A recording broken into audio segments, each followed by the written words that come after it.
come to give you what you love. It's time to give you what you love. I'ma give you what you love.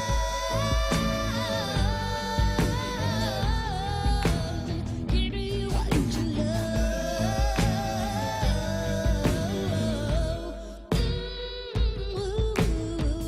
I am sharper than a switchblade, first and last of what God made, and that's the truth. But man, keep on trying to hold me back while another chicken head come on to use. Too strong, try to do me wrong, and the last one standing will order and command you to dance. Oh, dance. Run to your preacher and your teacher, I'ma give you what you love. I got to give you what you love. It's time to give you what you love.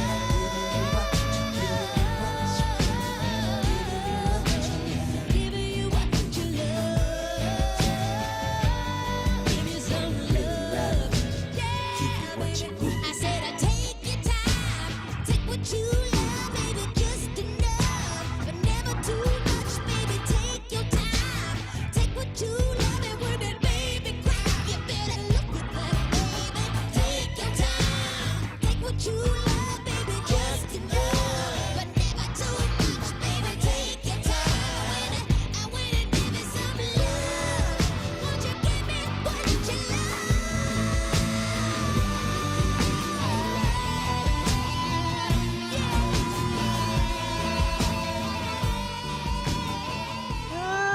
Good afternoon, everyone, and happy Monday. You are listening to The Source, 96.1 FM, 900 AM, streaming live on WURDradio.com. Follow us on all social media platforms at onWURD.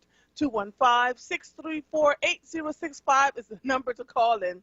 If you are hearing the sound of my voice, I am your host, Andrea Lawful Sanders, on Mondays, Tuesdays, and Thursdays from 1 to 4 p.m. Listen, I hope you all had a great weekend. There is so much for me to share with you. I have all my links wide open. I've been doing my research as usual. I'm looking forward to talking to the WURD listeners. Last Thursday, the show was so good. When I got off the air, one of my friends called me and said, I'm coming to your house to get that book. I said, what book? You can't have my book. So I loaned my book out with all its stains and everything. And, I'm just so grateful to all of you for continuing to help us to elevate the content that we give you every single day here on The Source. And so today will be no different. Now, you all are aware that there was a MAGA March, Make America Great Again March in Washington, D.C. Was supposed to be 1 million people. From all estimates, between 5,000 and 8,000 people showed up. And the march itself was not my concern. Two things concerned me. One was that there were so many people out there, and they're all super spreaders at this point. We're now at 11 million people that have been infected by the coronavirus, and I know you're tired. I know you're tired. I know you're tired of hearing about coronavirus. I know you're tired of hearing about wearing your masks, but the fact of the matter is we're just trying to keep people alive. We're saving lives at this point, right? If something as simple as wearing your mask is going to help you, my husband and I have, our house is ready until spring of 2021. We started planning spring of this year when we saw that meats were being rationed and toilet paper could not be found on the shelves and people didn't have their masks. We stocked up on masks and Lysol wipes and food, and we labeled everything and made sure we had everything that we needed to have. If the country locks down today, right now, we would be okay until April of 2021. I am asking all of you to start to pay attention. Jeffrey Brown from ShopRite put out a Facebook post saying that in all likelihood things are going to be shut down at 1 o'clock today. The mayor and I believe the governor may be having a conversation around what we should be doing, that there's some lockdowns coming, which means, as Jeffrey Brown said in his email, it's more than likely going to get to the point where you are going to have to join lines again to get into the supermarket, and they're going to be counting how many people getting at one time. And so you don't want to wait until the last second if you can help it. And if you have enough stuff in your house to help someone who may need something, then please do that too. Don't hoard and not support, right? All of that is really crucial in what we are doing, and we'll keep going as it applies to that. But it's not just Pennsylvania. They were talking about it on the news this morning on MSNBC. Dr. Ayla Stanford was on having the conversation. And speaking of Dr. Ayla, there was an article written where she was interviewed in the Philadelphia Inquirer this past weekend, which that I also posted on my page. She, Thanksgiving is around the corner. As a doctor who has been doing COVID-19 tests since spring of this year, and I'm proud to say that all of that began right here on WURD radio, right here on this show on March 10th when she first came on, and then just continued when she realized that this was a problem, and she formed the Black Doctors COVID-19 Consortium, and has now made really worldwide recognition for the work that she has done in Philadelphia with her team of doctors and volunteers. So I'm super proud of her. But she continues to have this conversation, and so when interviewed about what she was doing for Thanksgiving, she said in that interview that she really wanted to have her family members get tested the Sunday before, and asked them to quarantine for 4 days while they were waiting for their test results, and she couldn't get them to agree to that. And so now she says Thanksgiving is going to be just her husband, and the 3 children in their home. I'm asking everybody, and it's difficult. Don't get me wrong. You all better get on those Zoom and whatever other platforms there are and put your computer right in front of your table and make sure that your people are listening to you. Watching you eat, you can talk about what you're thankful for via Zoom, but the goal is to stay safe.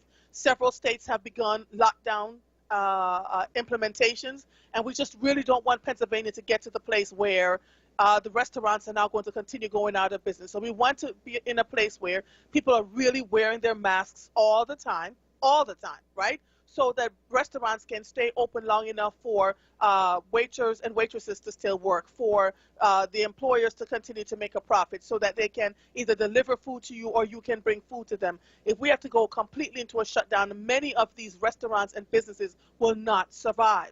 And so many of them have dropped off the radar. And since there's only 2% of black businesses right now in Philadelphia, and the majority of the businesses that suffered and struggled and closed down were those businesses, I am asking, if you want to survive beyond this, beyond the momentary feeling of I'm tired of wearing a mask, beyond the momentary thought of I don't want to do this anymore, that you just really step up to the plate and think outside the box, outside of yourself, so that all of us can do well. There is 2 vaccines coming, one of them from Pfizer, the other one from Seneca. Both are claiming 90 to 94%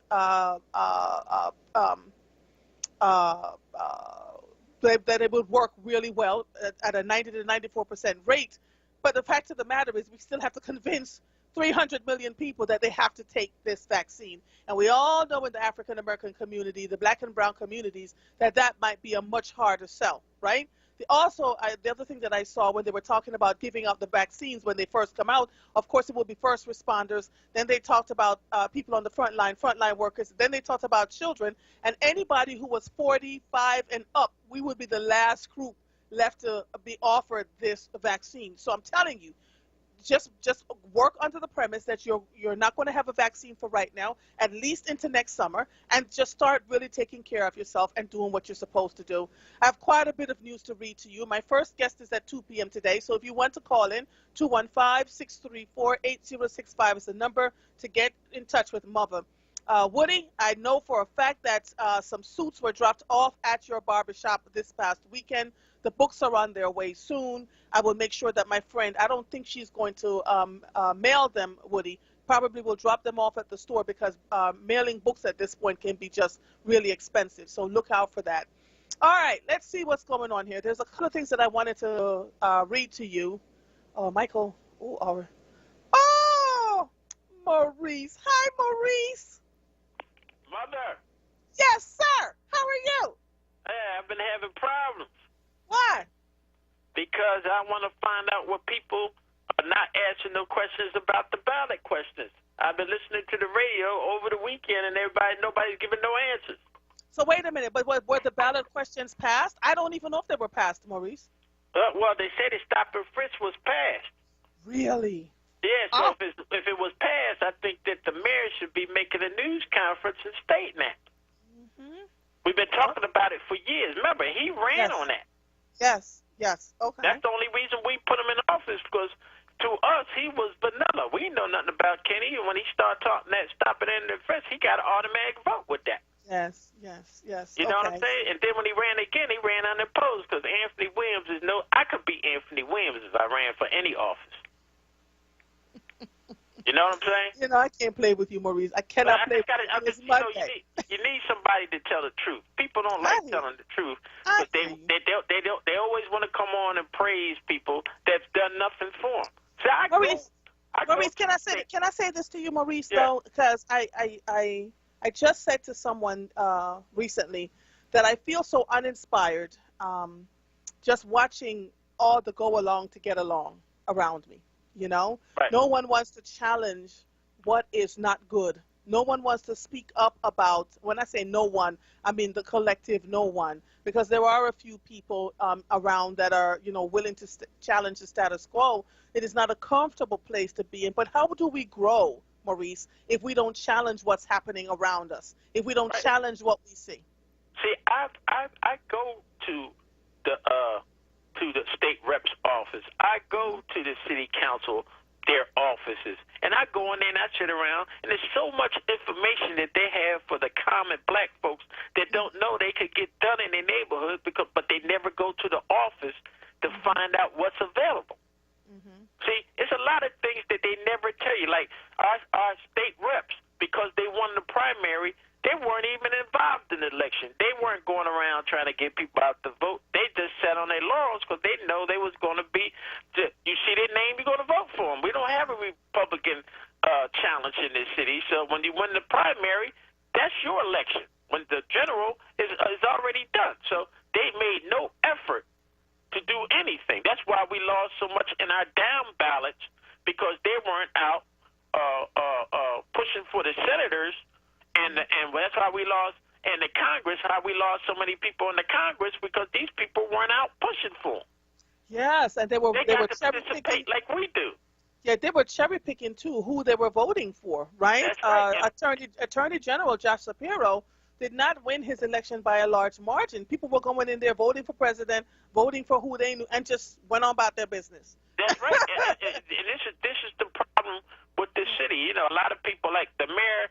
There's 3 open seats coming up on the school board. Oh, did not know that either. Yeah, and they got to be in by before December 3rd. So a lot of people don't know. See, I find out this information. I'm blind, and I go find this out. Yeah. And when I go around and find this out, what it's going to be is, we're going to suggest somebody. Like, somebody might suggest you, right? But the problem is, the people that get the post are not paid. So Can I tell you something? Can I share something with you and everybody else who is listening? The very first time they moved over to the board that they have now, it was suggested that I applied. I was the only one that had school board experience, according to the people that I was talking to. I was the only one that had school board experience out of all of them.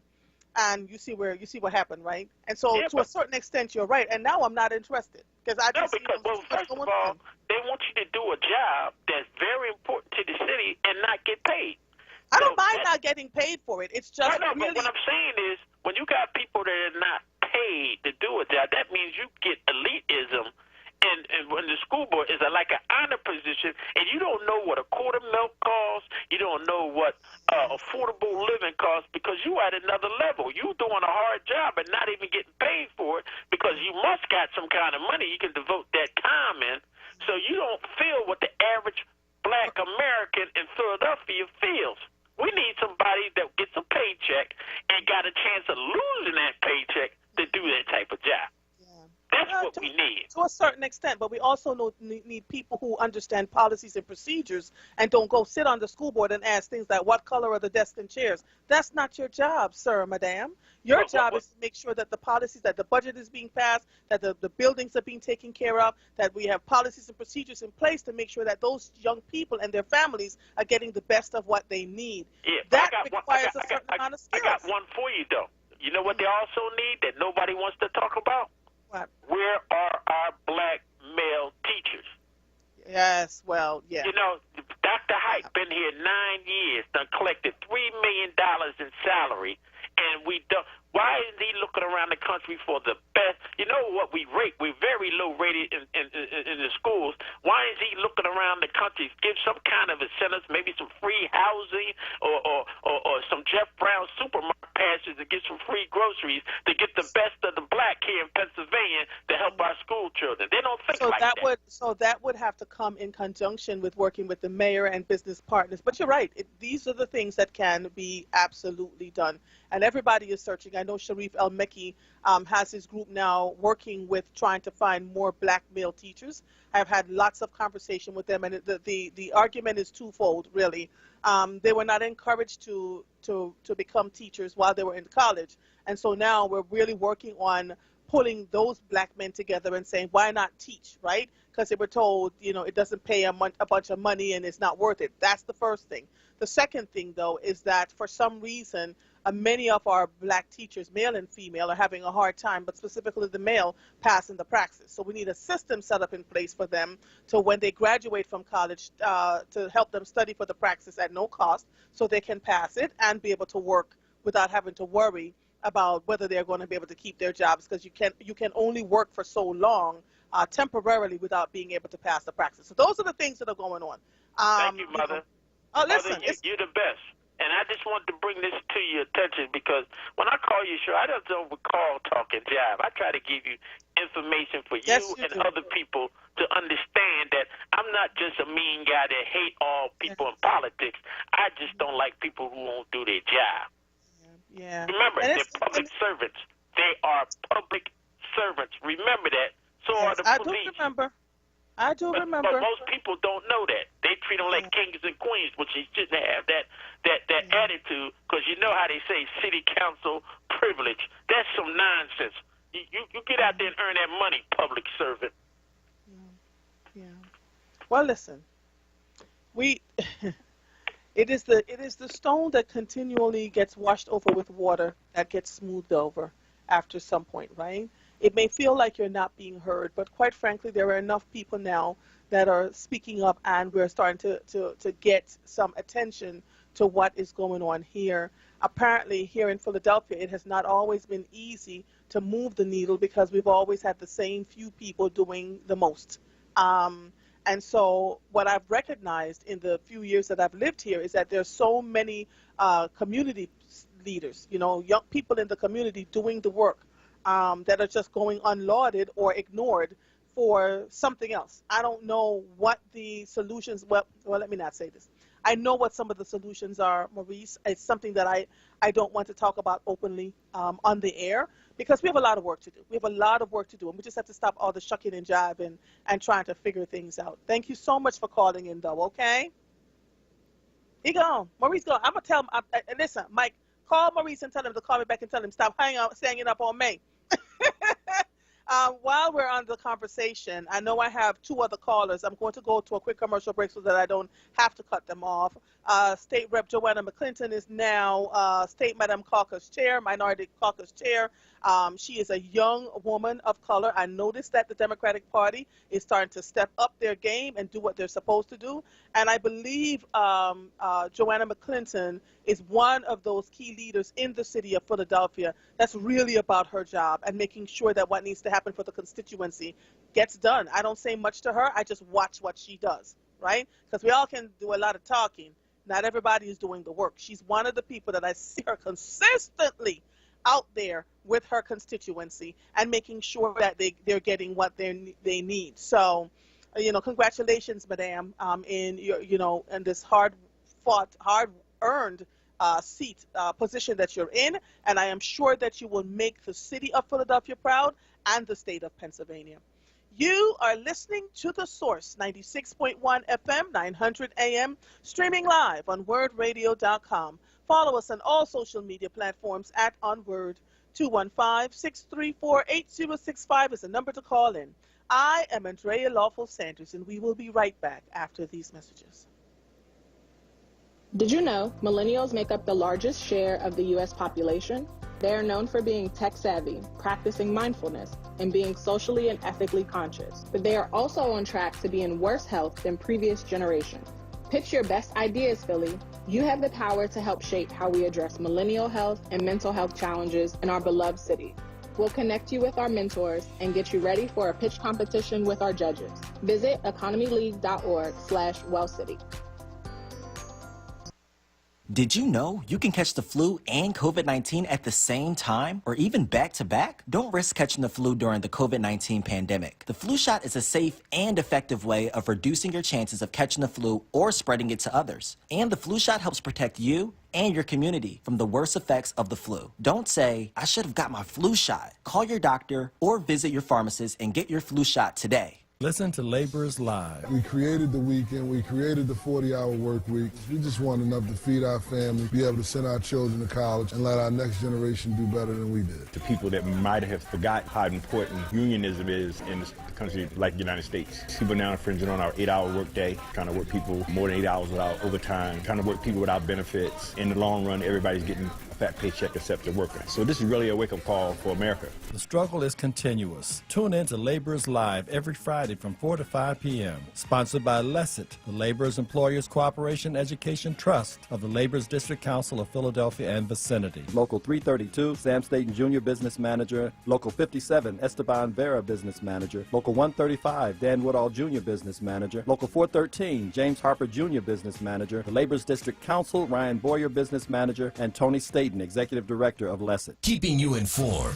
As a community service, WURD Radio and the Black Doctors COVID-19 Consortium wants to keep you informed about where you can get no-cost, barrier-free COVID-19 testing this week. These locations offer free flu shots and coronavirus testing. Tuesday, November 17th, from 12 noon till 4 p.m. at Esperanza, 4261 North 5th Street. Thursday, November 19th, from 4 p.m. till 7 p.m. at Sharon Baptist Church, 3955 Conshohocken Avenue. Friday, November 20th, from 10 a.m. till 2 p.m. at Deliverance Evangelistic Church, 2001 West Lehigh Avenue. And Saturday, November 21st, from 11 a.m. till 4 p.m. at the Leah Chorus Center, 1776 North Broad Street. Stay informed and stay well with WURD Radio.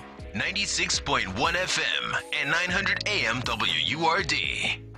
You're listening to The Source with Andrea Lawful Sanders on WURD Radio. Streaming live on WURDradio.com and the WURD Radio app. Welcome back to The Source. If you're just joining us, we've only just begun. And we're talking about all things politics, COVID-19, the march, because no one wants to call it a riot, at Washington, D.C., the Make America Great million-person march, which they said only about 5,000 people showed up. I saw a video where a Caucasian man, a white man, was pushing around 4 black women, and I mean shoving them hard. And a brother came from behind and, was like, no, you can't do that, right? And so what we've been talking about has now begun in America. We're fighting each other over race and rioting. And there was something that said, CNN, someone said, let me see if I can find it, a racist sign waved at a rally in support of President Donald Trump. The Fox News anchor, this was written by Independent, and I'll get to the other 2 callers in a minute. Fox News anchor Eric Shawn paused during an interview with Axios co-founder Mike Allen as a handwritten poster board sign was held up that read, "We're coming for blacks and Indians first. Welcome to the New World Order." That word, the New World Order, has been said quite a few times since the night of the elections, and I'm wondering how long it's going to take for people to start paying attention to what that means. Mr. Shawn called out the sign in the broadcast stating, "We just saw a very disturbing sign," and he said what it said. I mean, who the hell knows? You know what people have and what they will say about those things. So we have to pay attention. The sign quickly attracted the attention of people online, drawing heat for its blatant racism. However, many also expressed surprise at the Fox News anchor reaction. One Twitter user wrote, "Why is he shaken? How can he be surprised? Years and years of racism, lies, propaganda, and incitement to violence by his network are directly responsible for this." And so this is what's going on here. Miss Mary, good afternoon. Happy Monday.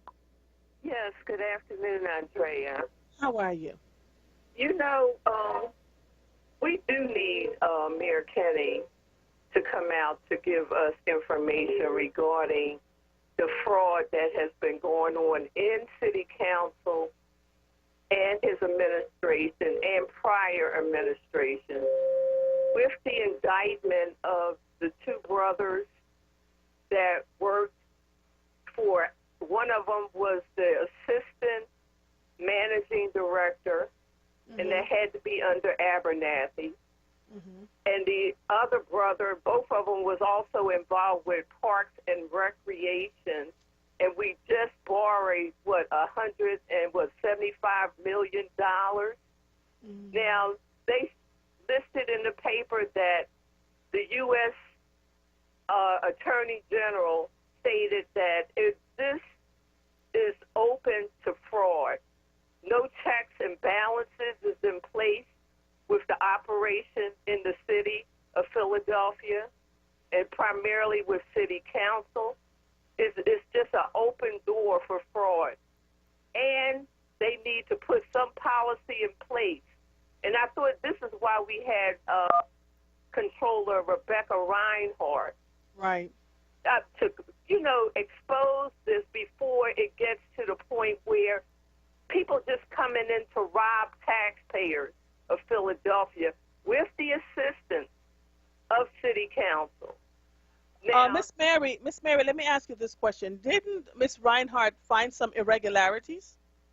No, just not just finding them. Also, you have to prosecute them. You cannot allow people to just misappropriation of funds, theft, fraud for their own goals and just sit on it and just say, I find irregularities, but no prosecutions in place. Okay. Now we have these commission groups now. What are they going to do? If we don't have anybody prosecuting these people other than the U.S. attorney, because the district attorney is not doing it, Shapiro isn't making a point of prosecuting these people. So it's going to continue until we have people like McSwain in place. And I know a lot of people are against him because he's a Republican, but I don't care if you're a Democrat or a Republican. I don't want anybody stealing from me because I worked hard for my money, when I was out there working. So I earned mine. So people need to realize, for anyone to think that they can continue to steal from us and I still pay taxes, no, that's not going to fly with me.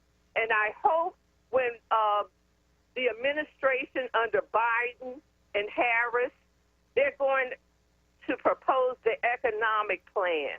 And I've already called them and made my suggestions to them, and I hope that they open up some type of phone line or email line where people can suggest to them, because we need to make sure that we have an excise tax on this natural gas and fracking industry.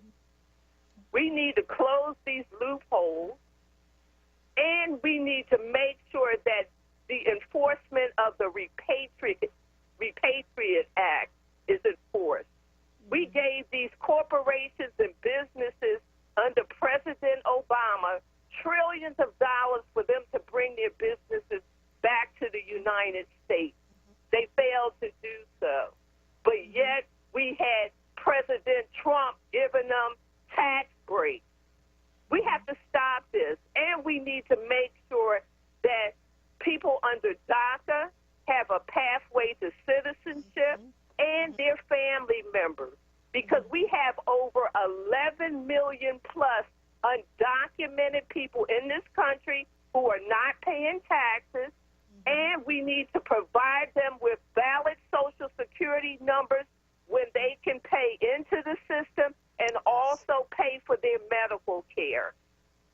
Because we are spending trillions of dollars under the Emergency Medical Treatment Act, where everybody walks into the emergency room and think that they can get treatment but don't pay taxes. This has to stop, or the country is going to continue to fail. So I hope the Biden administration and Harris that heed to my warning to them, because we're going to be looking that everything that they're doing now, and now that they're saying that, well, these are the white people that are saying that black people had no ideas or things that were suggested in the past to build this country. No, it all came from black people, but yet the white people never wanted to enforce it. Thank you, and you have a good day. Oh, you're quite welcome, Miss Mary. You're quite welcome. Well, all right now. All right, so let's see. Gary Bryan says, I just simply love Mary from Mount Airy. We, the people, had better wake up, listen, smell the coffee, and demand action. All right, I can't disagree with you. Miss Mary needs to show enough run for something or be an advisor for her. She knows her stuff. Linda Shields says that. Michelle Pugh said, Miss Mary is on point. Accountability is needed locally, statewide, and federally. She's all over it. I wish, we could get more people to really pay attention to what she is saying and not just see it as complaining, because she's on her stuff too. She knows what she's talking about, which is what makes her dangerous to the folks who don't want to do the right things. Miss Antoinette, are you there? Oh, yes. Hi, Miss Andrea. How are you? Hi, honey. How are you? Oh, I'm hanging in there, taking it day by day. And how you doing? It's another day in COVID streets. But I'm good.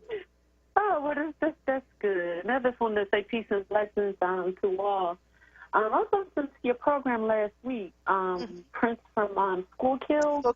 And I was wondering if I could leave my number with the producer to give to you, because his name is on my family tree. Wow. And I wanted, because I believe that, we're cousins. Okay. Look at that. Yeah. Because I was listening, and I was like, what, Jonica? I was like, man, yeah, that's our family. That's my grandma's maiden name. And my cousin, he was a deacon at the White Rock Baptist Church on 52nd and Chestnut. Yeah, he was a deacon there for many years because they were first cousins. Right. And I was like, my family. Last name is Jonica. So I just wanted to all right, leave my number. All right, so go. We're going to put you back on hold, and Mike will get your phone number, and then Prince from Schuylkill, if you're hearing this, call in and get the phone number from Mike, okay? Thank you so much for calling, Miss Antoinette. Okay, thank you. God bless. All right, you too. Bye-bye. Gary from Southwest. Angie, I had to call in. You know what? I just love Mary. Yes. She makes it plain, clear, and understandable. And I just don't understand why we as a people collectively don't really get it. I worked in government. I was an auditor for the city controller. I've seen things, and it's just disheartening at how we're neglected and we're a second thought in this city. When we're the majority in this city, our children have to go to schools in this city, and the schools our children have to go to, the situations we have to deal with, misconduct with the police. I mean, all these things, and we have these elected officials, and I'm just saying, they make a nice salary. They come out and they have their events, and we go. Some of us go and support them. But then when we look at the actual action that takes place, I don't see it. Yeah. We got to stop putting people on a pedestal, Andrea, because they work for us. I was expected to do my job, and I did my job. Right. Okay? Otherwise, I wouldn't have been there. Right. So we have got to stop putting these politicians, I don't care whether they're black, white, Asian, whatever. I don't care if they got polka dots on their face. We cannot keep supporting people who talk down to us, and that's what basically it is. They insult our intelligence because the other comment was made about, black people, us as black people. America would not be America if it wasn't for my ancestors, okay?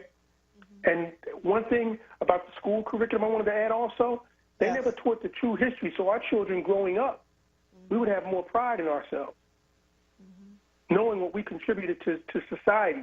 Why hasn't that been done yet? We have Dr. Height down there who's a black man.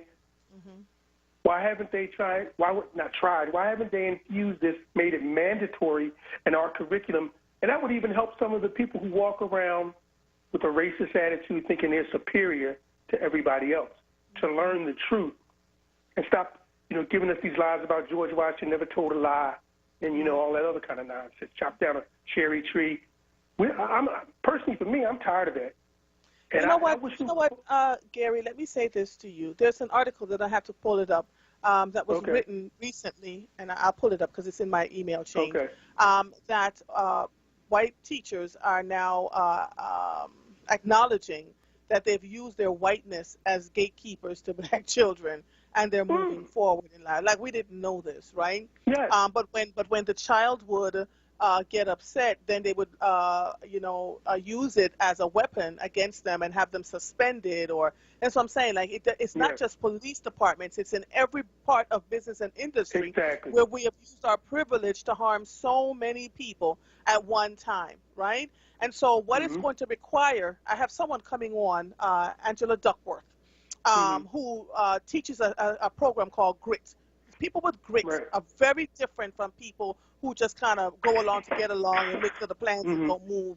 And, what I'm looking at right now are a group of people, a large group of people in all parts of business and industry who are just kind of sitting around going, well, I'm making a paycheck, I have health insurance, and I'm not rocking the boat. When you don't rock the boat, then what happens is then the boat continues to sink. They keep pouring the water out the boat, but no one's really working hard to plug the boat. You understand what I'm saying? No, and so this is what's happening here, Gary, and it's so frustrating. It's so frustrating to watch it unfold on the backs of the very people who have been carrying this city for as long as I can remember. And so when we have the shootings and the killings and the children wanting to commit suicide and all these things that are going on around us, I just don't get it. When I tell you, I don't understand it. And I didn't sleep a wink last night because I kept saying to my husband, why do we sit underneath all of this? Why do we do it? Andrea, I'll say this.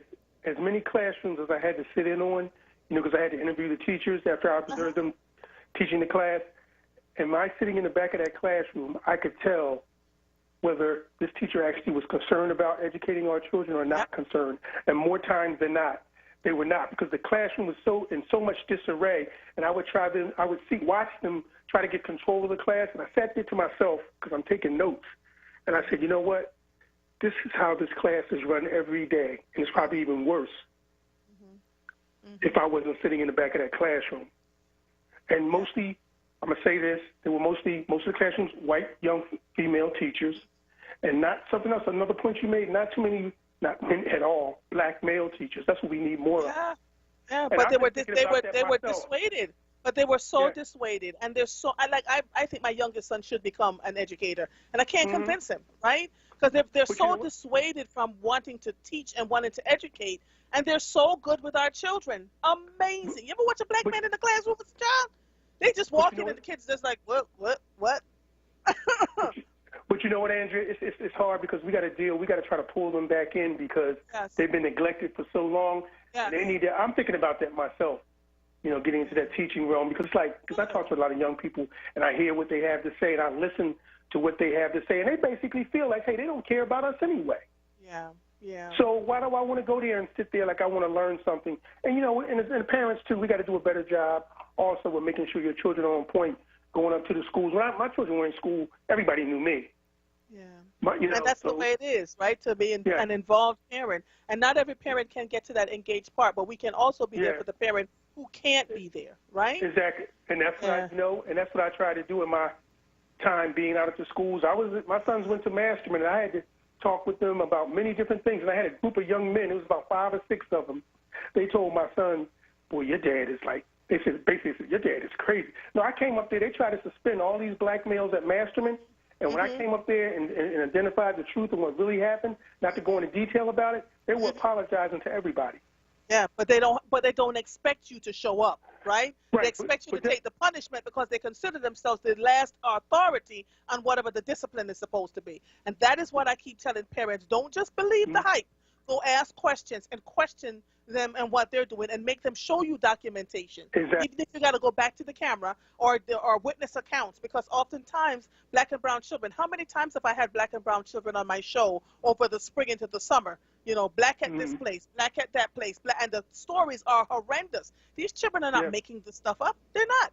So it's imperative for the parents like yourself and like myself to stand in the gap for them and say, listen, these are the things that are going on. Don't just go in there and look out after your child.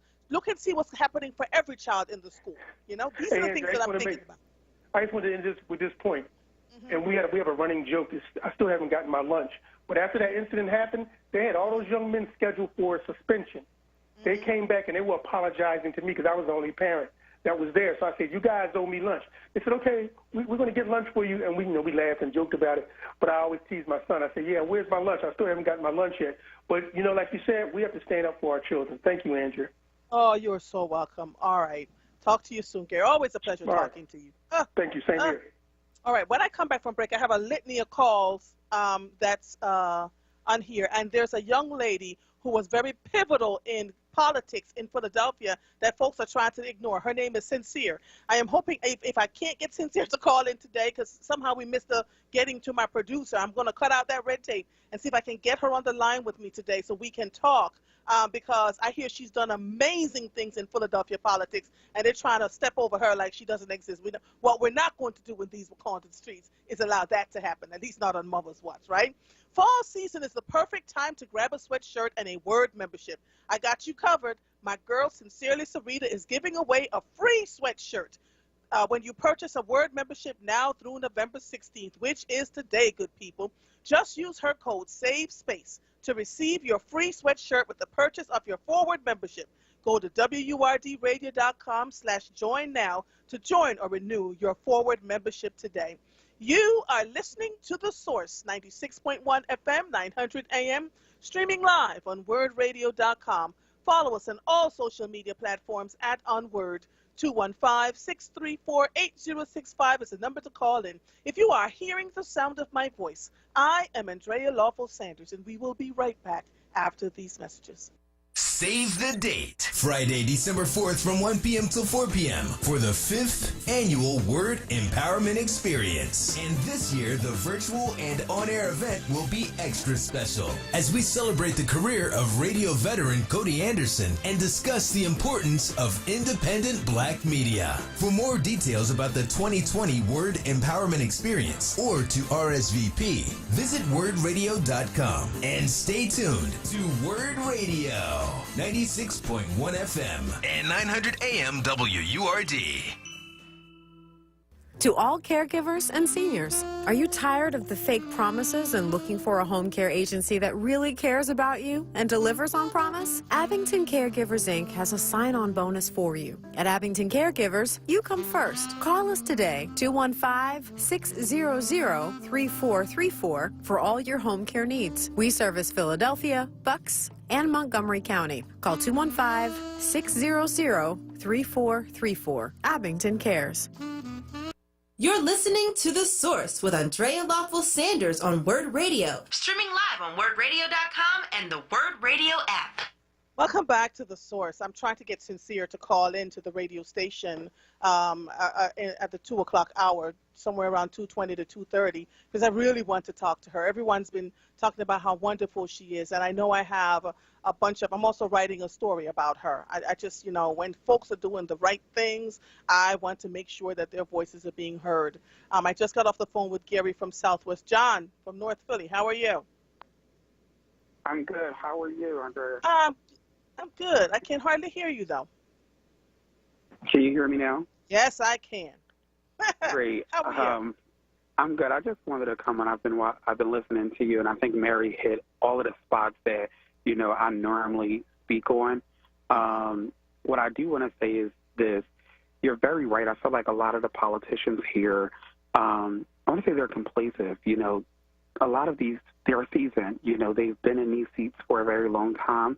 I say it all the time where I feel like, the politicians have served their generation, and now it's time for a new wave of politicians to come in, a new wave of people, that can represent the people that are here now. it's a shame to see that, we have one of the highest homicide rates in the entire country, in black districts where, we have politicians, again, that are seasoned and that have been here and is a part of the direct leadership of, of our city, and to see that, they're okay. I'm not saying that they're fully okay, but they're not really stepping up to the plate until the cameras are involved. Right. But what about going outside when these things are happening because you so-called supposed to live in these districts? When is enough going to be enough? Going out there and really meeting with these parents who are losing their children.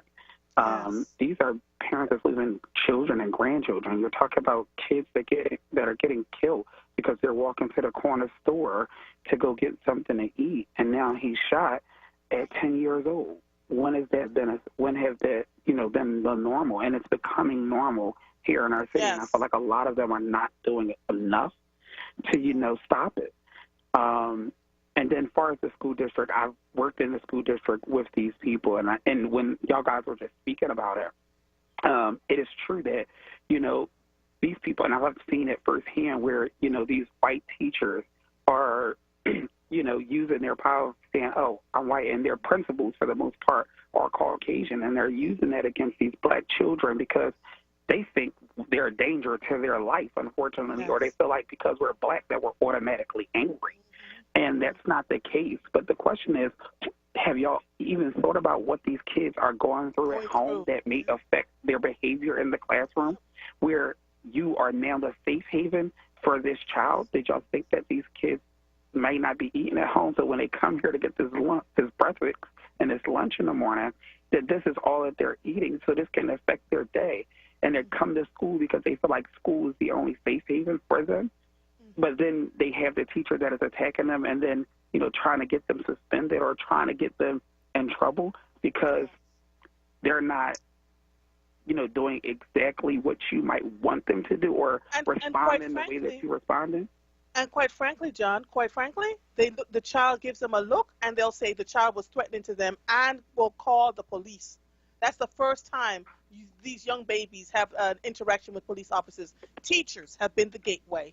And so we want to set up parameters in education so you don't call the police on a 5-year-old or a 6-year-old. It's so egregious, but it continues to happen because we just, we talk about it in silos, which is why I'm so happy to have this kind of a platform, because I'm constantly saying you cannot continue to do this. By the time they get to middle school, they're so angry and feeling so unloved, right? Then we get what we get. So thank you so much for calling, John. I appreciate it, okay? No problem. Thank you. All right. You're welcome. Bye-bye. Russell, line 2. How you doing, Andrea? I'm good. How are you doing, sir? Happy Monday. Yeah, happy Monday to you, too. You know what they say. Every day above ground is a good day. Yes. What can Mama do? No matter what's going on. Yes. Let me ask you a question, Andrea. If you had to listen to a broken record all day long, what would that do to your psyche? It would make me give up and go find something else to do, Russell.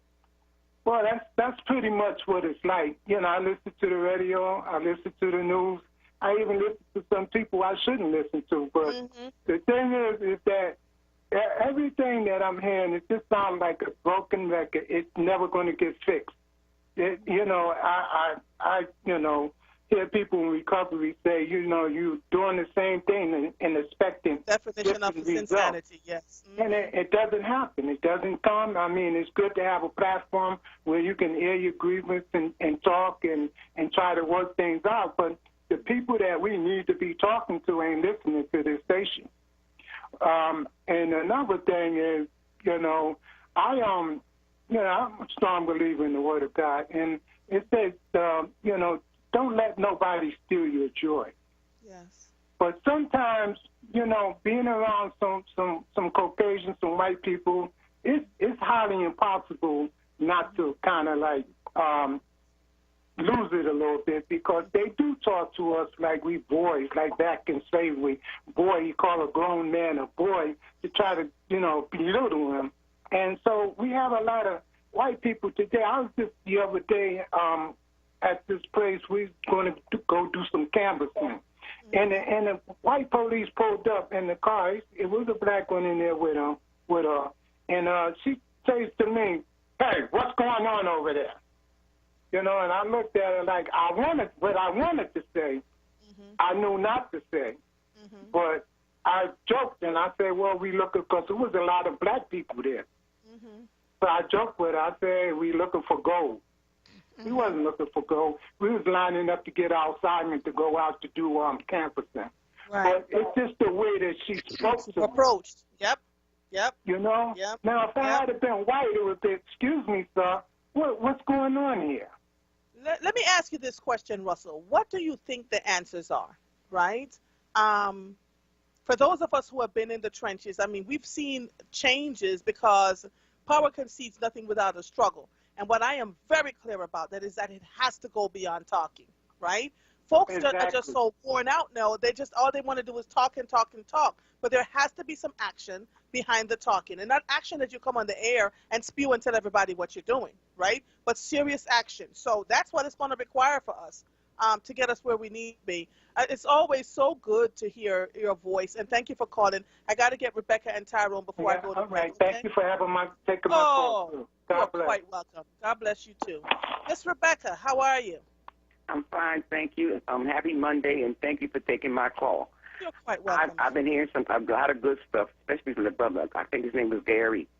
I have a niece who's a teacher, and when she first started teaching, I told her, "Don't go in that classroom thinking that you're above those children. Let the children know that you care about them. They need to know that, and they need to." One of the main, I was in early childhood education, and one of the things they focus, you got to teach children self-esteem.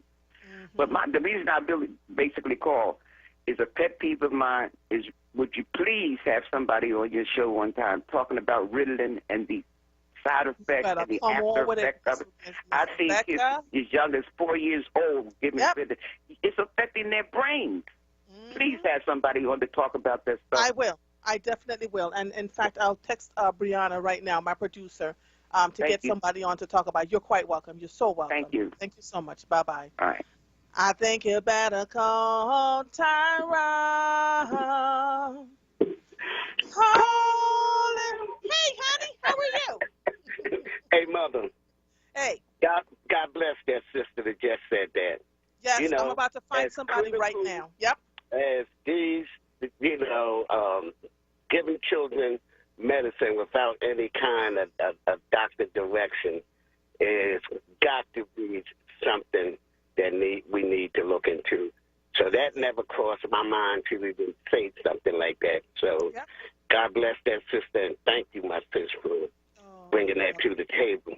What's up, sir? We got 3 minutes. What's up? Peace and blessings to you, and much love to my WURD family. Mother, today has been a great day. I've been listening from the morning show all the way to you, Mother, and everyone has been talking about things we really need to be doing and things we need to be, really getting behind and pushing. And, Mother, I'm just calling because when we keep looking at the politicians, they are supposed to be in leadership. So when we say politician, we need to be talking about leadership. And if folks are not leading, then we got to move on and go with the folks who are leading. And I'm saying that, Mother, because I am tired of keep hearing that the politicians are not doing this and not doing that. And the shooting in our community, they're not doing this. Mother, we got to deal with the folks who are doing the shooting and deal with them communities that they're doing the shooting in. And if it's happening in one political district or congressional district or, council district, then we need to come together, as a family, as a village to deal with it. We cannot keep singling individuals out. The police commissioner's not doing this. We got to stop that, ladies and gentlemen. We are in a fight for our lives. We are in a fight for survival. And the only way that we're going to beat all the things that are coming at us, we got to come together as in one accord and go at it. So can Mother say this to you? You're absolutely right. It's going to require us coming together, but we need some of them diggity-dang leaders that we put in place to sit at the table too, and we have to hold them accountable for putting some of those processes into place. You know, we can do as much as we want to in our communities, but laws and policies does not come from the average person in the street. So the people who are in place to do what they're supposed to do, like they're something about laws, the city legislators vote to fund a new nonprofit with $10 million aimed at reducing poverty. So, like, okay, so we're putting $10 million into a new nonprofit aimed at reducing poverty. Exactly how are they going to reduce poverty? You know, these are the kinds of questions that I have all the time. And so I'll read about that in a little bit. Nathaniel Hamilton wrote it from the Philadelphia Tribune. So let's see. We'll talk about that. But I got to take a break, okay? Thank you for calling, sir. Always a pleasure talking to you. Thank you, Mother. Thank you. Oh, you're welcome. You're so welcome. All right. I know I have another caller on the line. I'll get them in a minute. You are listening to The Source, 96.1 FM, 900 AM, streaming live on WURDradio.com. Call us, follow us on all social media platforms at onWURD. 215-634-8065 is the number to call in. If you are hearing the sound of my voice, I am Andrea Lawful Sanders, and we will be right back after these messages. Just one more step. You got it. You're doing great. This is the sound of a nationally ranked top rehabilitation hospital, home to the largest collection of robotics in the United States, where we continually exceed patient expectations, because no injury is too severe or too minor for our care. There you go. This is the sound of success. Moss Rehab. Challenge accepted. Listen to Laborers Live. We created the weekend. We created the 40-hour work week. We just want enough to feed our family, be able to send our children to college, and let our next generation do better than we did. To people that might have forgot how important unionism is in a country like the United States. People now infringing on our 8-hour workday, kind of work people more than 8 hours without overtime, kind of work people without benefits. In the long run, everybody's getting a fat paycheck except the worker. So this is really a wake-up call for America. The struggle is continuous. Tune in to Laborers Live every Friday from 4 to 5 p.m. Sponsored by LESIT, the Laborers Employers Cooperation Education Trust of the Laborers District Council of Philadelphia and vicinity. Local 332, Sam Staten Jr. Business Manager. Local 57, Esteban Vera Business Manager. Local 135, Dan Woodall Jr. Business Manager. Local 413, James Harper Jr. Business Manager. The Laborers District Council, Ryan Boyer Business Manager, and Tony Staten, Executive Director of LESIT. Livelihood, the new initiative from WURD Radio, connecting Philadelphians to jobs, entrepreneurship opportunities, small business resources, and financial literacy. Visit WURDworks.com right now and take the next step in your professional journey. Work, work, work, work, work, work. You send me every work. Livelihood is supported by the Nightland Fest's Local News Transformation Fund, Borealis Philanthropies Racial Equity and Journalism Fund, and the Solutions Journalism Network. This is WURD Radio, 96.1 FM and 900 AM WURD Philadelphia. Black Talk Media. You're listening to The Source with Andrea Lawful Sanders on WURD Radio, streaming live on WURDradio.com and the WURD Radio app. Welcome back to The Source. If you're just joining us, we had the first hour just really talking to the WURD listeners and hearing what they had to say after a long weekend in the city of Philadelphia and beyond. And before we take our very first guest, which is Nick Frontino, Managing Director of the Economy League, I want to make sure that I get Joyce from South Philly in. She's the last caller that I have here. Joyce, are you there? Yes. Hi. How are you? I'm good. What can I do for you? Thank you. Great show as usual. I just wanted to know, some of the callers touched on it. Do you have a resource of therapists for children that are having problems like before it gets too far? I like do. It comes out now in I do anger because it's against his mother that he can't do anything about. Do me a favor. Email me, please. A.L. Sanders I do. I collected that resource list years ago. I have a list of therapists, African-American therapists, too, for young children. And for teenagers and for adults. It's quite an extensive list, but it needed to happen because people kept asking. Yeah. So email me, please, ALSanders, ALSANDERS, at WURDradio.com. Okay? And I'll send the list to you. Okay. Thank you very much. Oh, you are quite welcome. Have a great day. All right. Bye-bye. All right, so Nick Frontino is the managing director of the Economy League and has more than a decade of experience working with government, nonprofit, private sector, and community partners to move Philadelphia forward. That was the commercial you saw at the 1:21 hour. He is the founder of the Economy League's Impact Labs, I can't wait to hear this, which provides support to community ventures and social enterprises, advancing innovative solutions to complex civic challenges in Philadelphia. Oh, my Lord. Nick, are you there? Yes, good afternoon, Andrea. Thanks for having me. So can I tell you how perfect you are? Because we've had, for the last hour, we're talking about all these complex civic challenges in Philadelphia, right? And so you are perfect for this conversation. Let's start, shall we? And hopefully people are taking notes. Yes. So explain to people, Nick, Mr. Frontino, what is the Well City Challenge and what is the Economy League? Sure. Well, first, thanks for having me, and I love starting off the week with compliments, so I appreciate it. You're welcome. So, yes, the Well City Challenge is an initiative that we at the Economy League of Greater Philadelphia are running that is a social impact program that is focused on supporting ideas from the community to help address health and mental health challenges for the millennial generation in Philadelphia. Because we have data, we're partnering with Independence Blue Cross, which is the presenting sponsor of this challenge, data that shows that the millennial generation is actually on track to be less healthy than prior generations. And so millennials born between 81 and 96 are encountering really severe health challenges, both of the physical health and mental health variety.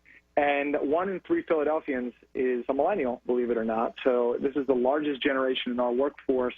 And the future and the success of our city and our region depends on, the health of the millennial generation. So we are looking for community-led ideas to help address health challenges for the millennial generation, because we know that, in addition to healthcare responses and policy decisions around health, that community members and communities themselves have a huge role to play in supporting our health. Health is a very personal topic, and so, it's the people in communities that are in best position to be able to kind of shape effective solutions. Why are you focusing on just millennial? Are you just focusing on millennial health and mental health? Yeah, for this challenge, this is, as you had mentioned, under our Impact Labs challenge, which our Impact Labs programs, which we, pair community members with resources to be able to advance their ideas. This particular challenge is focused specifically on the issue of millennial health because there are such alarming trends around millennial health in the city and nationwide. So what we're doing is we have a call for ideas that's open right now. We're encouraging folks to submit their idea at economyleague.org/wellcity. The deadline is this Friday, November 20th. And folks will be entering for a chance to pitch their idea in front of a panel of judges and get connected with mentors and a shot at prizes and investment totaling over $100,000. Oh, wow. All right, so here's the question. What is the alarming trends that you're seeing? What are the alarming trends that you're seeing with millennials? Why did you, because you literally had to focus on this, have a focus group on this to come up with the Well City Challenge for millennial health and mental health. What are the alarming trends that you've been seeing? Sure. So if you look at the millennial generation nationwide, there's data that shows that 8 out of the top 10 health conditions, including high cholesterol, diabetes, high blood pressure, have had double-digit increases among millennials, and 6 out of the top 10 health conditions that millennials are facing are mental health conditions, including depression and anxiety. And at this stage in their lives, they're facing them in higher numbers than Generation X or the baby boomers before them. So we're seeing some alarming trends that really have the have the possibility of making or breaking our communities and our economy if we're not able to kind of get our hands around these challenges now, when the millennial generation is still, by and large, under 40. So now's the time to make sure that we act. And we know that the community members have a really important role to play in helping support millennials' health. One of the things, I am a mother to two millennials, 28 and 24. One of the things the 24-year-old says to me all the time is that millennials are treated as if they don't have brains in their heads. They go and they graduate from college. They have excellent ideas. They go and they research what they're looking for. They were very important and crucial in this last election that we had. And so a great big idea is to just really find a space to not only listen to them, but start to implement some of the ideas that they have, because they're literally leading in spaces. The other conversation I've been having, though, and I had this conversation maybe about 2.5, 3 weeks ago, just this very conversation, they're saying that they're so depressed. They're coming out of college with massive debt. They can't afford to. They're getting jobs that are paying them under the minimum wage, some of them, so they can't afford to even have a livable wage where they can live on their own. My youngest son lives in New York City and has to have two roommates because of the real estate there. We all know what that is like. But we have people that right here in Philadelphia that are saying that they had to get on welfare after graduating from college because they could not afford to have a livable wage. They can't afford health insurance. So when all the things start happening, the high cholesterol, the high blood pressure, a lot of this stuff comes from stress. They're not able to manage that by going to a doctor because they can't afford to go to a doctor. So how are we working? So you hear me giving you some of the ideas, right? Yeah. As a mother of two millennials, how do we work around that? The other thing that I have heard from the young people, because I also mentor quite a few millennials, is that finding groups of them, they find themselves in pockets of people who can, that are their peers, that can help them to learn and to grow and to calm them down when things look like it's near the end for them, that they learn from each other. But they really are looking for adults. So what am I? Generation X, I think I am, who are really, because I'm right after baby boomers, so who are really willing to not just teach them, but to learn from them. And it's really from our group, age group, the Generation X, we have to adjust in such a way and pay attention to the fact that they have had way more in knowledge in terms of how to access the internet, what are they doing with it, creating applications, all of that. Like, we have to learn as we teach. So those are some of the ideas that I personally have for working with the millennial group. Yeah, and I'm so glad you bring that up. I mean, there's no doubt that the millennial generation, as it's come of age, has come across some huge challenges. Whether it's the Great Recession that affected older millennials like myself, or COVID this year and everything that 2020 has brought. It has been a rough go for millennials, and that has translated into a lot of stress and anxiety and depression. In terms of your idea, are you bringing up the comment of Generation Xers working with millennials, or of millennials finding a way to build community? This is one of the focus areas that we're prioritizing with the Well City Challenge. So we are accepting ideas within 3 categories. One is community and social connection. So we're looking for innovative ideas that allow people to come together and build community and social connection in a way that can support millennial health. Because we know that there's a direct line between how connected you are to your community and how well you are, how good you are at combating isolation and your overall mental health. And that's even tougher now in a pandemic, of course, with stay-at-home orders and the like. So community and social connection is one.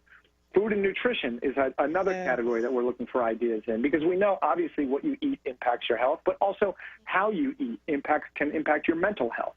And then the third category is mind-body. And so that's about making sure that from a physical fitness standpoint and from a mindfulness, that millennials have access to the type of resources that they need so that they can take care of both their bodies and their minds. So these are the 3 categories of ideas that we're looking for. And I want to emphasize that, this is a program where we will connect what we like to call everyday innovators with the resources to be able to kind of figure out their idea. All we need is an idea. You don't need to have done this type of thing before. We're looking for early stage ideas. Anybody can apply. You just have to be based in Philadelphia or one of the surrounding counties in Pennsylvania, and you have to be at least 21 years old. So this is open to anyone because we know there are folks who haven't necessarily participated in programs like this, but have the energy and the drive and the smarts to be able to succeed at something like this. Okay, so and even the old fogies like myself in our 50s can participate in this. Yes, and the idea is that, the idea just has the pitch that you send to us just has to be pointed at solving some health challenges for the millennial generation, right? Yes. What can Generation X do? What can the baby boomers do? Absolutely. One of the things that the millennials have always said is, we don't know how to cook. Before COVID hit and before the recession, they were moving along at a nice little pace. They were going to restaurants and meeting each other and, going on little vacations. And so they spent a lot of time eating. Their social interaction was out eating with their friends. And so with COVID happening and with the country, getting to a place where we're locking down again, lots and lots of them said that they don't know how to make a basic meal. And so I am wondering if, and I don't have time for anything other, so I'm just giving you what I have in my head right now, okay, Nick? Sure. So I am wondering if we could then reach out to some of the local food banks where they have the ugly fruits and vegetables that they say get thrown away because they're not pretty, right? And then have the millennials sign up for that, either have the stuff sent to them, their homes, and delivered to them. And then we have little cooking classes where they learn how to cook differently, simple meals, right, that can help them to get to a different place, because nutrition makes all the difference. Just the food that they're eating is going to determine how they feel and how they move and how they interact. So that's another great idea that, it's in my head as I'm thinking about it, and only because, Nick, I have millennials as children. And so, I love it.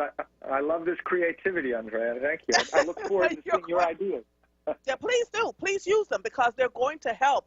My children, I taught them when they were 5 and 6 how to start scrambling eggs, and then taught them how to make great meals with vegetables and fruit. When they became teenagers, I kid you not, I could not take them to McDonald's or Burger King. They didn't want that food. They were like, no, I don't want that food. So when we teach them the kinds of habits, and now they're adults living on their own, they're making spinach and all sorts of other good things to make sure that they eat well, and teaching their friends that are around them the same thing. It's a lot, and my heart hurts for them because they're just now starting to say things like, I was so depressed between March and June, but I didn't want to call and say anything. I felt so bereft, like I lost my job and I can't get another job, and my unemployment is about to run out, and COVID is a problem. And so, they're dealing with so much more than we have had to deal with, and yet feeling like, and then let's even talk about this, Nick, what's happening with them in the streets, right? They're not being treated well, and, they're being killed at alarming rates from one end to the other. So it's a lot for them. So if we can find safe, creative spaces for them to unwind and to have those conversations, that would be great. They also love wine for some reason. So, let's have and just really and I'm serious, let's just have a wine get together and figure out what we're going to do, and, and then take their ideas and figure out, okay, so what can we do to launch some of these things, these simple ideas that they have that can make a difference for them? How they can barter goods and services. One millennial might be creative over here, another one I can teach you how to work on your website if you show me how to create an app, if you show me how to make a meal. And so create that village. Where am I going with all of this? But it's in my head, right? There's just so many things we can do while we are at home. And then if they don't have internet access because they don't have a job, then partner with some of these businesses out here and say, can you provide X amount of people with internet access? Can you provide X amount of folks with food? Can you provide can you donate your cooking classes? Am I making sense? And you really hit the nail on the head, because that's what we're looking for. We'd love to see some collaborative ideas to, where community members partner with businesses or partner with food banks or other nonprofits to figure out how to kind of connect to all the different resources that they have to help millennials. Absolutely, these are great ideas. Like I said, I love the creativity. and I'll be looking for your application, perhaps. Like, listen, I'm a typical Jamaican with 1,500 things going on. So I'm giving you all my stuff now. Go back and listen to the interview and write all that stuff down and say, Mother gave us all of these ideas. And if I can help by donating a cooking class, I make slamming Jamaican food. It's about wow. that, right? So I can donate a cooking class to teach millennials how to make the some sort of Jamaican food that'll take their minds off of everything, right? If you guys can figure out how to get the ingredients to them if they don't have it, and we'll make it simple enough so that they can come together as a community, and as they're cooking, talk about the things that are on their minds and come up with the creative ideas to move forward. Make sense? Okay, well, I think we'll have to talk about that. So yes, just to recap, as I mentioned, we're accepting these applications until this Friday, November 20th. You can go to learn more about the challenge at economyleague.org/wellcity. The application is there. We've tried to make it as easy as possible for you to submit, and we can't wait to see applications, hopefully, from your listeners and from the whole WURD family. Yes. Oh, Nick Frontino, thank you as a millennial yourself who understands what is required. I want to make sure that I get this. economyleague.org/wellcity. The applications are there. You only have to be 21 years of age and up, right? And the application deadline is this Friday, November 20th. Did I get all of that correctly? All right. You did. Thank you so much. You're so welcome. Is there anything else you'd like to add, sir? No, just that I will be following up on that offer of Jamaican cooking lessons. Please do. Please do. Mobile does like to cook now, and so we're gonna if it's the least thing I can do, since I'm always cooking in the kitchen anyway, I can definitely donate a cooking class. Okay? Well, and hopefully my example will help other people who are listening to donate something else. To reach out to you and apply and say, I don't want to be a part of this other than to be someone who will help the young people and to learn from them, because they also should ask, what can I learn from millennials that I don't know? Which will make the millennials even more useful. Yes, absolutely. We would welcome that. All right. Well, there you go. This was a great interview. I look forward to hearing from you again, okay? Yes, thank you again, and you enjoy the rest of your day. All right, you too, Nick. Bye-bye. All right, bye now. All right. That was good. Mobile hands. You know, can you tell? I tell people all the time, I love young people. Love them. Have always thought through the processes for them, have had so much conversation with thousands and thousands of them over the last 20 years. It's like I am in their minds. And I've learned a long time ago to make sure that I listen to them and not just tell them what they should and shouldn't do. True story. It's 2:18. I think I have a little bit of time to tell this story. Some years ago, I got a call from my friend Mary Lou, who was doing some work with the then principal of Martin Luther King High School, and they wanted community leaders to go in and talk to a group of young students who were constantly being suspended, they weren't showing up for school, et cetera, et cetera.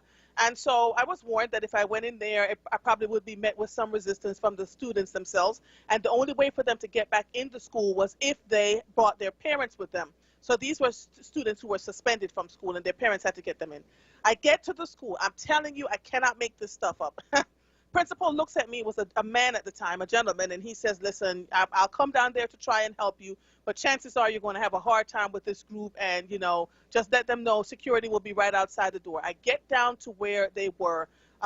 Miss Linda Hicks, I'll never forget her. She said to me, it's going to be all right. I walk to the door, and I see a group of students and their family members, and they're fussing and carrying on and, you know, calling me all sorts of names, and, you know, my mama just gonna cuss her out and we gonna be able to walk out of here. I don't have to do this. And they were just carrying on, and I looked and I said to myself, okay. I pulled up my whole 5 feet 10 inches, went into the middle of the room, waited until they all got in, pulled up a chair into the middle of the room, put it down on the floor, stepped on it and said, now let me see if we get this straight. And within 5 minutes, everybody was okay. Within 5 minutes, the parents were asking to be mentored. Within 5 minutes, we kept going and going. And guess what? For that entire school year, when the principal came down to check in an hour later, You could have dropped a pin in that room. Everybody was paying attention. We were all laughing and talking and figuring out ways to help each other, and I was listening to them. They felt like someone was hearing them.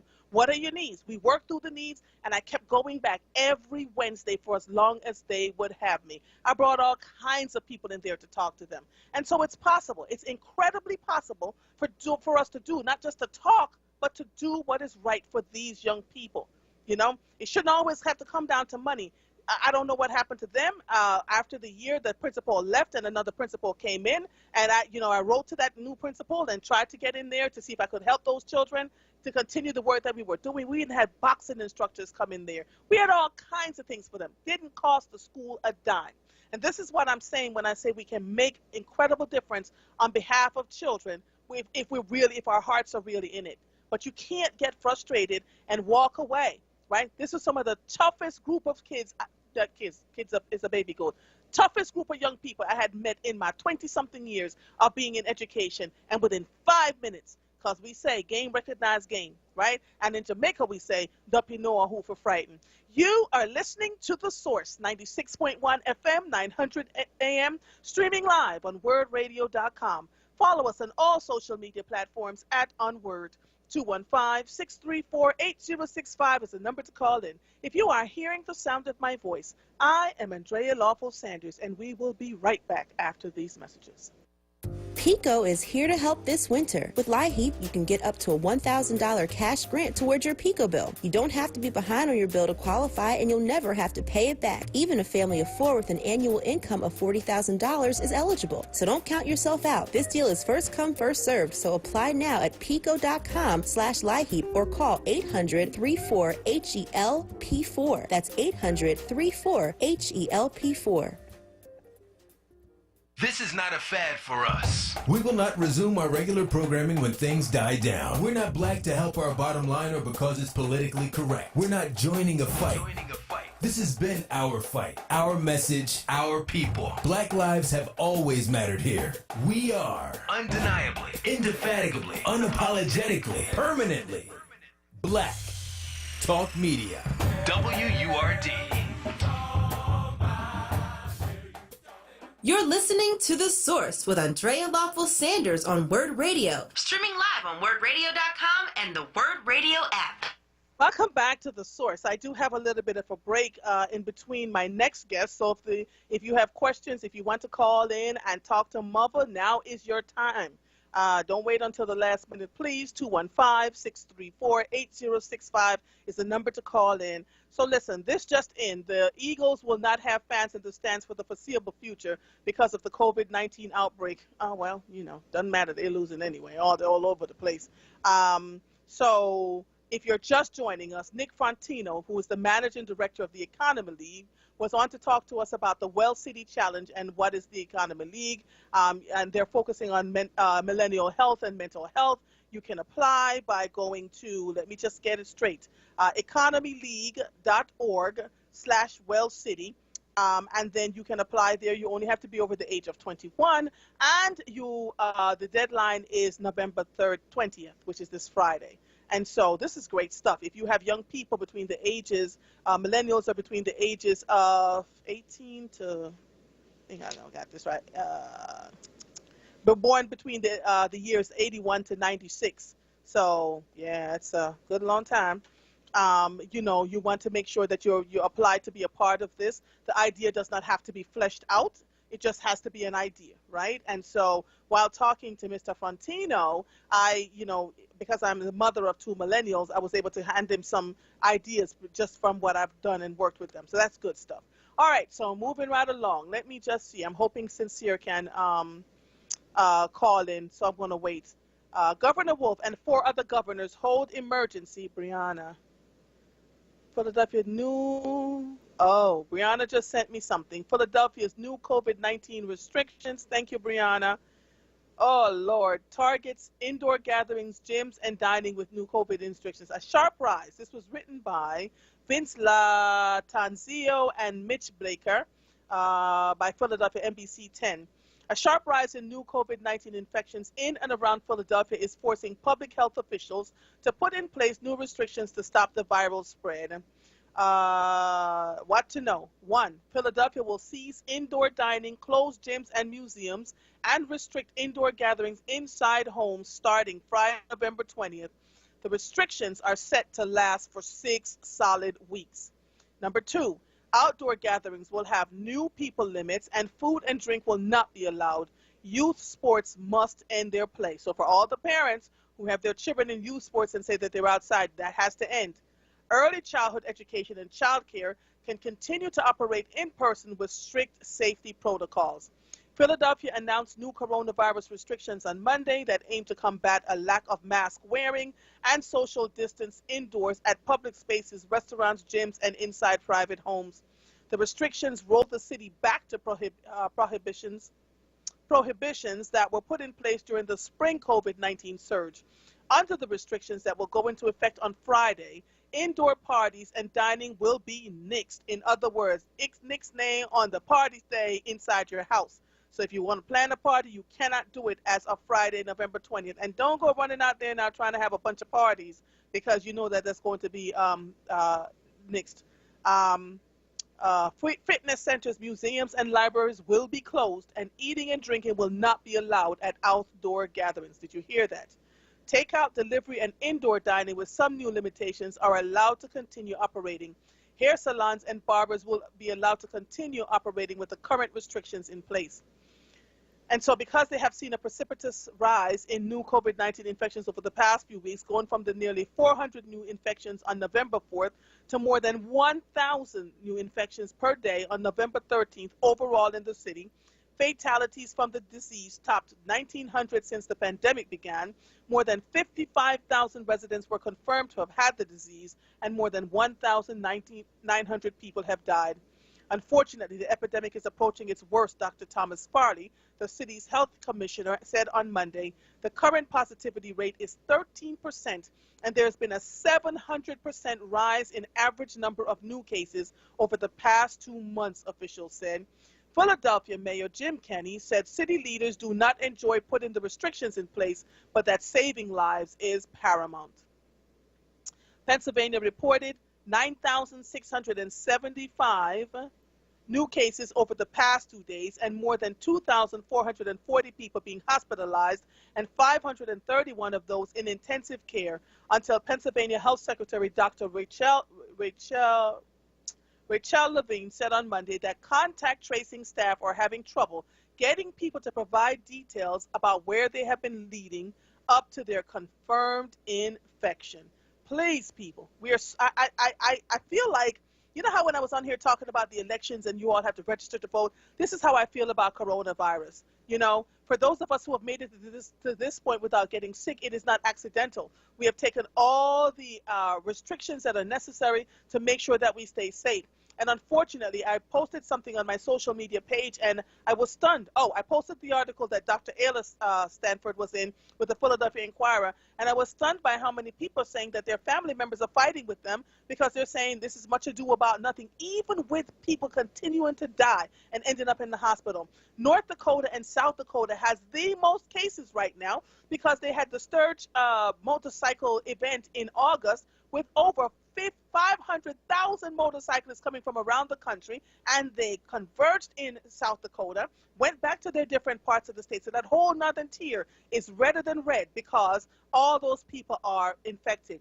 If you don't think for a minute that you can get this virus or give it to someone else, do it over somewhere else. Just don't do it amongst the people that are carrying all sorts of high impact risks like asthmatics, diabetics, people with hypertension, anybody who has all sorts of health ailments. And the other thing that you continue to miss is, God forbid, you should have a heart attack or have a stroke with full hospitals. Do you know what that means? The likelihood is that you're not going to get the service that you need because the hospitals are going to be too filled with coronavirus cases that could be avoided. Lord have mercy. Stay home, get on your phone, FaceTime people, WhatsApp people with video, and use your Zoom, right, to make sure that you get what you need. So stay safe because way more people are going to die.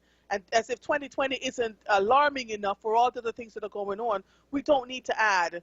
We're topping 11 million cases of infected people in the United States. Dr. Gooden, how are you? Line 2.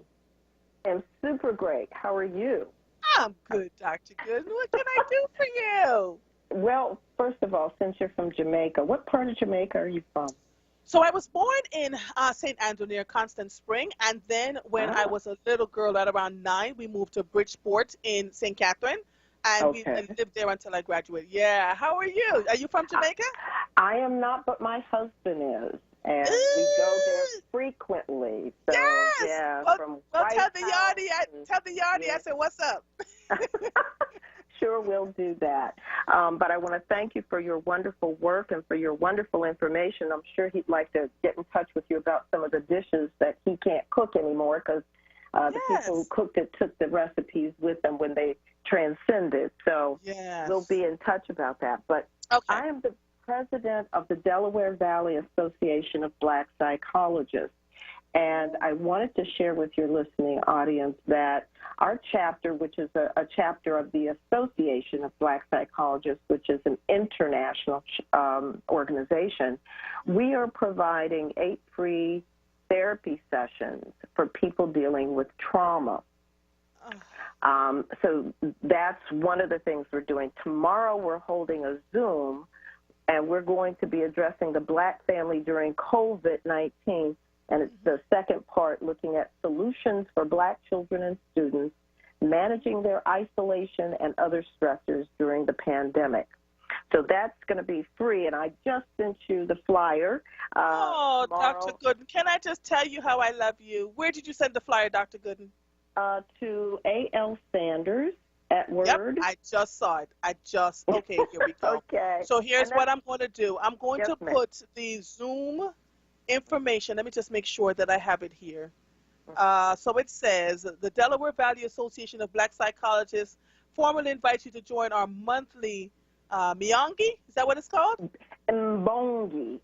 Mbongi. Mbong. It's a B. MC. Tell them the lettering looks like an E to me.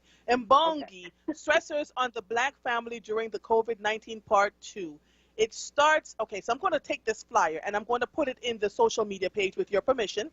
Yes, absolutely. Thank you. Oh, you are quite welcome. Listen, I'm all about the people, right? Making sure that they get what they need. So I'm going in there right now. I'm putting it in right in there. If it'll allow me to paste it. There we go. Let's see. It should be able, I should be able to pull it up. So let me see. If I can't, I'll just save it and then I'll put it up in there for you. But did you hear me talking about the young man, the woman that called and said her grandson needs this?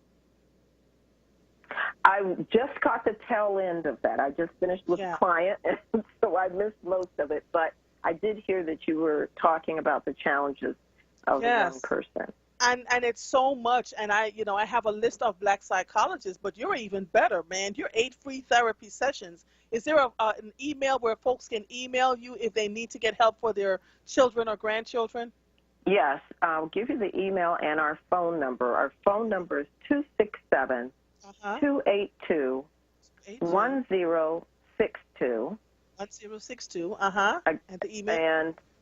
And our email address stands for Delaware Valley Association of Black Psychologists, and that's D, V as in Valley, A as in Association, B as in Black, P as in Psychologist, and then S as in Success, I as in Intelligent, and then org, O-R-G, @gmail.com. I'm going to put this in the, so let me read this back to you. DVABPSI org @gmail.com, correct? Correct. And the phone number is 267-282-1062, correct? Absolutely correct. And so you're the president of the Delaware Valley of Black Psychologists who are, Lord, I just thank you for calling. Yes, ma'am. So we're a resource that we certainly want people to tap into. And our different members are not just psychologists, by the way. We have clinical social workers, drug and alcohol, marriage and family therapists. We also have students who are members of our organization. Yes, this is awesome. I can't thank you enough. Is there anything you'd like to talk to? Now I'm really going to give your husband some recipes. He can have them. Well, we definitely want those. I would also like to just do a quick promo on, I have a book, and we have members who have books, and if people email us, we can provide them with a list of books that are excellent to read. My book, A Single Bracelet Does Not Jingle, talks about how to find your ideal love partner, how to end unhealthy relationships, and how to love the one you're with. And I look at it from a multi-racial perspective, examining things such as racism, Black history. I teach about Black history because a lot of people don't know that the first Blacks did not come here as enslaved people. That's right. We were here thousands of years ago. We're the ones who built the pyramids in North, South, and Central America. But a lot of people are unaware of that. So I talk briefly about that, and we provide information, and I'll probably talk a little bit about that tomorrow as one of the presenters at the Mbongi. So people need to know what we don't know, but we can't know it if we're being taught by the very people who enslaved us.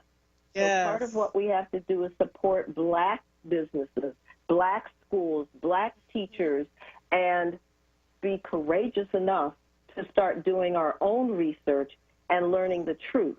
Because just like people were lied to and said, oh, you can't make a difference by voting, your vote won't count. Well, who was saying that? It was the very people who enslaved us who were saying that because they did not want us to vote. Because the truth is, we're the majority, not the minority. So I created a term that I use that comes from the word melanin, melanics, to refer to people of color, because we need to empower ourselves instead of believing the lies that we've been taught from preschool all the way through our lives. Yes, ma'am. Oh, this is so good. I'm putting in the information so people can't say they didn't see it, ma'am, at gmail.com, and I'm putting in your phone number. Great. To make sure that folks have what they need. I'm so excited about this. I really am. And we're excited about you and all the work that you're doing because, you know, we all need to work together, as we say from the African proverb, when spider webs unite, they can tie up a lion. Tie up a lion. Yes, yes, yes, yes, yes, yes, yes. What else can I, so what I'd love to do is interview you outside of this, right? You're just calling in. But there's just so much I'd like to talk to you about because the trauma is incredibly real amongst our people right now, and people are feeling desolate. Yes, yes, yes, yes. And we, of course, when things are happening around the country and the world, we're impacted at the highest levels, right? Yeah, level. And with COVID, people are hungry. They don't know what to do. The millennials are like at this alarming rate. 8 out of 10 stressors are on them. They are at the ages of 20 to 30 are having hypertension, high cholesterol, things that you wouldn't see until you get to a much older age, right? Because they're stressed and their eating habits are out of control. So I thank you. I honor you for even calling in here to let me know what's going on. I appreciate you. Okay. Thank you. And I'll look forward to joining you again and talking about some things. Yes, ma'am. Yes, ma'am. Because guess what? We're going to be tied down until spring of 2021. I am looking for people such as yourself to continually have these kinds of conversations to help folks, to really help them. Because you never know how your voice, you're just saying 8 free sessions. You never know how someone who was at their wits' end looked at what I just posted in the social media page or hear you and I talking and saying, oh, my God, because they couldn't afford to pay for it, right? 8 free sessions. Well, let me tell you, though, most people have access to free therapy and don't realize it through community mental health centers and through, if you have Medicaid, you have access to free therapy. The one thing that I do recommend is that people seek Black therapists, in particular Black therapists that are African-centered, because you can have a Black therapist who could be kind of like Clarence Thomas or Ben Carson or Stacey Dash. Went on over there and stepped on some toes. And they're just not going to help you, okay? Yes, ma'am. So you have to look for somebody who is conscious, who understands the dynamics of racism and the dynamics of being oppressed and who's doing the oppressing and how to liberate ourselves from that oppression. Like when you're talking about food, putting together food co-ops where you buy in bulk together and you split up that food and you save money, but you also get quality food that way versus doing without. And with your cooking lessons, they'll be cooking the things that'll keep you young and vibrant. And fortified, yes. Yes. Oh, I'm so excited. I'm so excited. So this is the piece, Dr. Gooden, where I feel like we're not just talking, but now we're coming up with solutions, right? Oh, absolutely. What are the solutions we can do to help each other? Email me. Let's work this out. Let's work this out. All right? Thank you so much, lady. All have right, a good great day. You too. Bye-bye. Oh, my God, that was so good. That was so good. I love the WURD listeners. You all know how to call in and just make Mother's Day go well because we really want to do some good stuff. And now I see Julie Taylor, you're a part of that organization. I can't stand it. I can't stand it. All right, listen, I have one other caller on the line. I'm going to take a quick break so I don't have to mess with that caller's time. So here we go. You are listening to The Source. I feel so much better. 96.1 FM, 900 AM, streaming live on WURDradio.com. Follow us on all social media platforms at onWURD. 215-634-8065 is the number to call in. If you are hearing the sound of my voice, I am Andrea Lawful Sanders, and we will be right back after these messages. What's up, everyone? I know you know the word, no, not the station, but this word, J-O-B, that is, and our friends at Amoroso's Baking Company are hiring right now. Amoroso's has been baking the delicious bread in our community for over 100 years, and they want you to join their team today. The old and the young love Amoroso's, and they are hiring right now. Check it out. They offer fair pay and provide health, dental, and prescription plans after 90 days employment. Call 856-754-0355 or visit amorososbaking.com for details. He's back. This is Reverend Al Sharpton. Keeping it real with the Reverend Al Sharpton. In times like these, we have to stay connected. At a brand new time. Monday through Thursday, 9 p.m. till midnight. I'm excited that Keeping It Real returns to WURD. Keeping it real. With the Reverend Al Sharpton. Monday through Thursday, 9 p.m. till midnight. This program is pre-recorded. No phone calls, please. Keep it locked to WURD 96.1 FM, 900 AM. WURDradio.com. WURD Radio presents the following wellness tip to support our listeners with mindfulness and motivation as we continue to navigate the pandemic together. Hi, this is Halana, your resident health and wellness coach, with tips to help you stay well. Many of us have heard this term before, but may not know what it really means. Compassionate living brings mindfulness and peace to the center of your daily life. Compassionate living can look like this. Number 1, be gentle with yourself and those around you. Number 2, choose to speak kindly to others, even when you're upset. Number 3, become a good listener and practice empathy at home and at work. We sometimes think in order to live with compassion, we have to become someone else. Not so. In fact, allowing peacefulness to be at the center of our daily interactions is something we can practice every day. Go ahead and try it today. Stay well with WURD. Happy living. Stay well with WURD. Connect with us at WURDradio.com. You're listening to The Source with Andrea Lawful Sanders on WURD Radio. Streaming live on WURDradio.com and the WURD Radio app. Welcome back to The Source. You know what is so interesting? I teach a cooking class on Zoom at least once or twice a month. Really started out when COVID began striking us in the spring.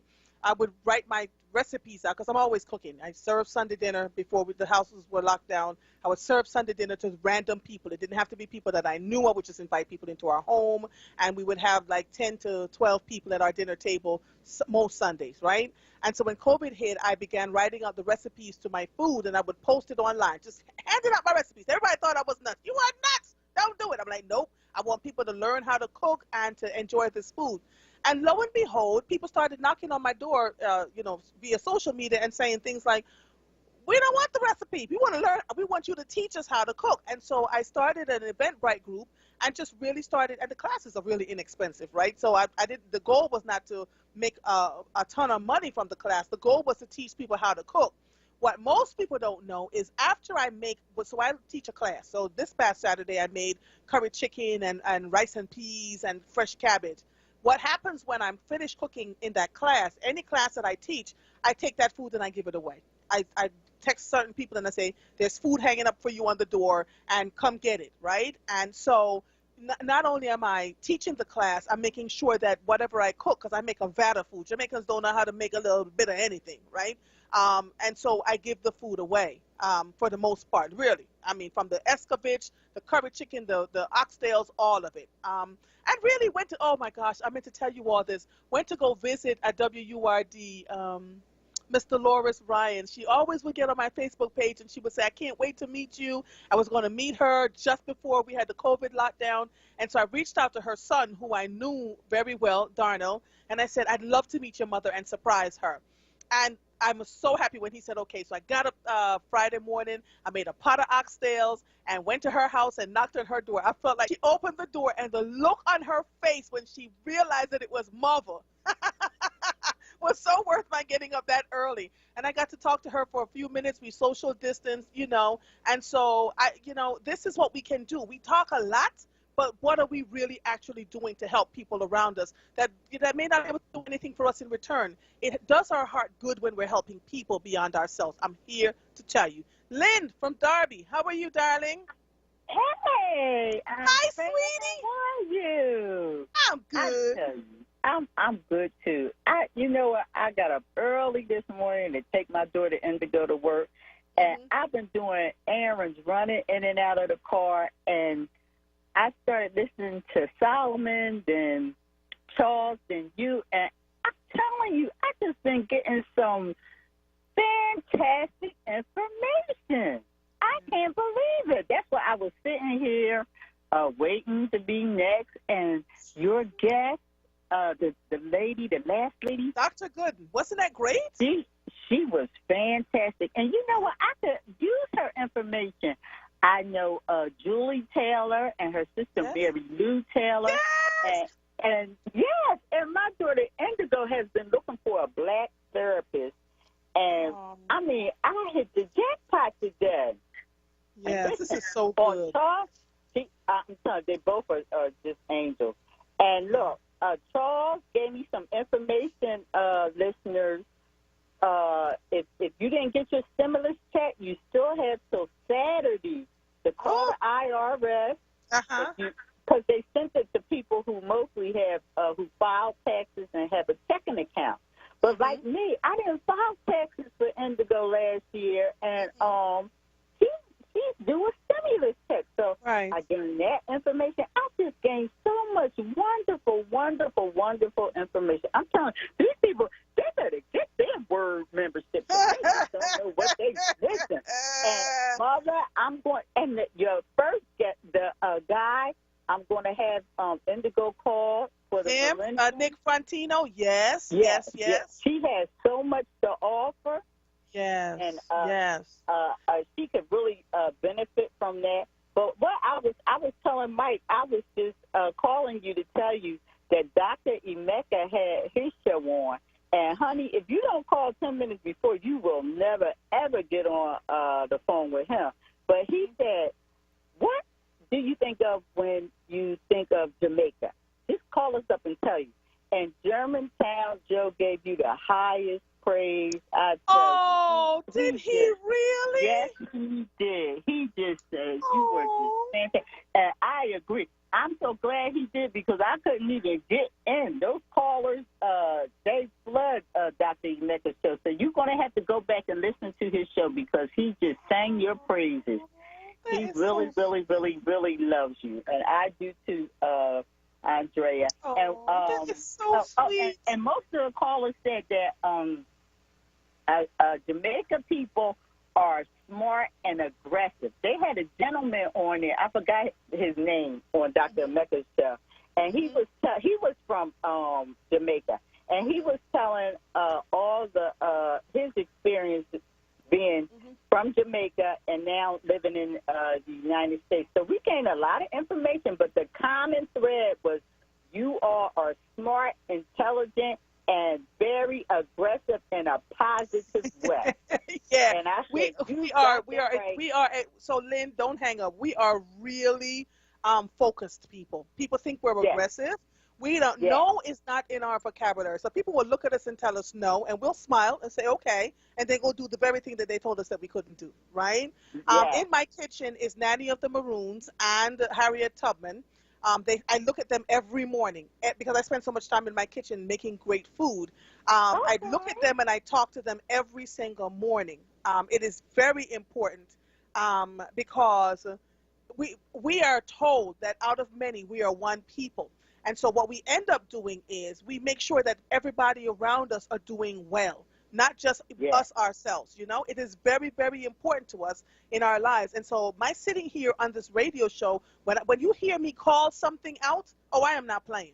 I'm not playing. No. We have something, Lynn, called the Team Jamaica Bickle that comes in every year around April, and we feed the athletes from Jamaica for the pen relays. And that Team Jamaica tent, Lynn, is made up of people from Jamaica, Trinidad and Tobago, Grenada, all of that, right? And we come together for those 3 days. We pool our resources, we pool all our time, and from like 6 in the morning till 10 at night, we're out there serving the athletes breakfast, lunch, and dinner. We put them up in our homes, we put them up in hotels, we bring blankets, all of that for them.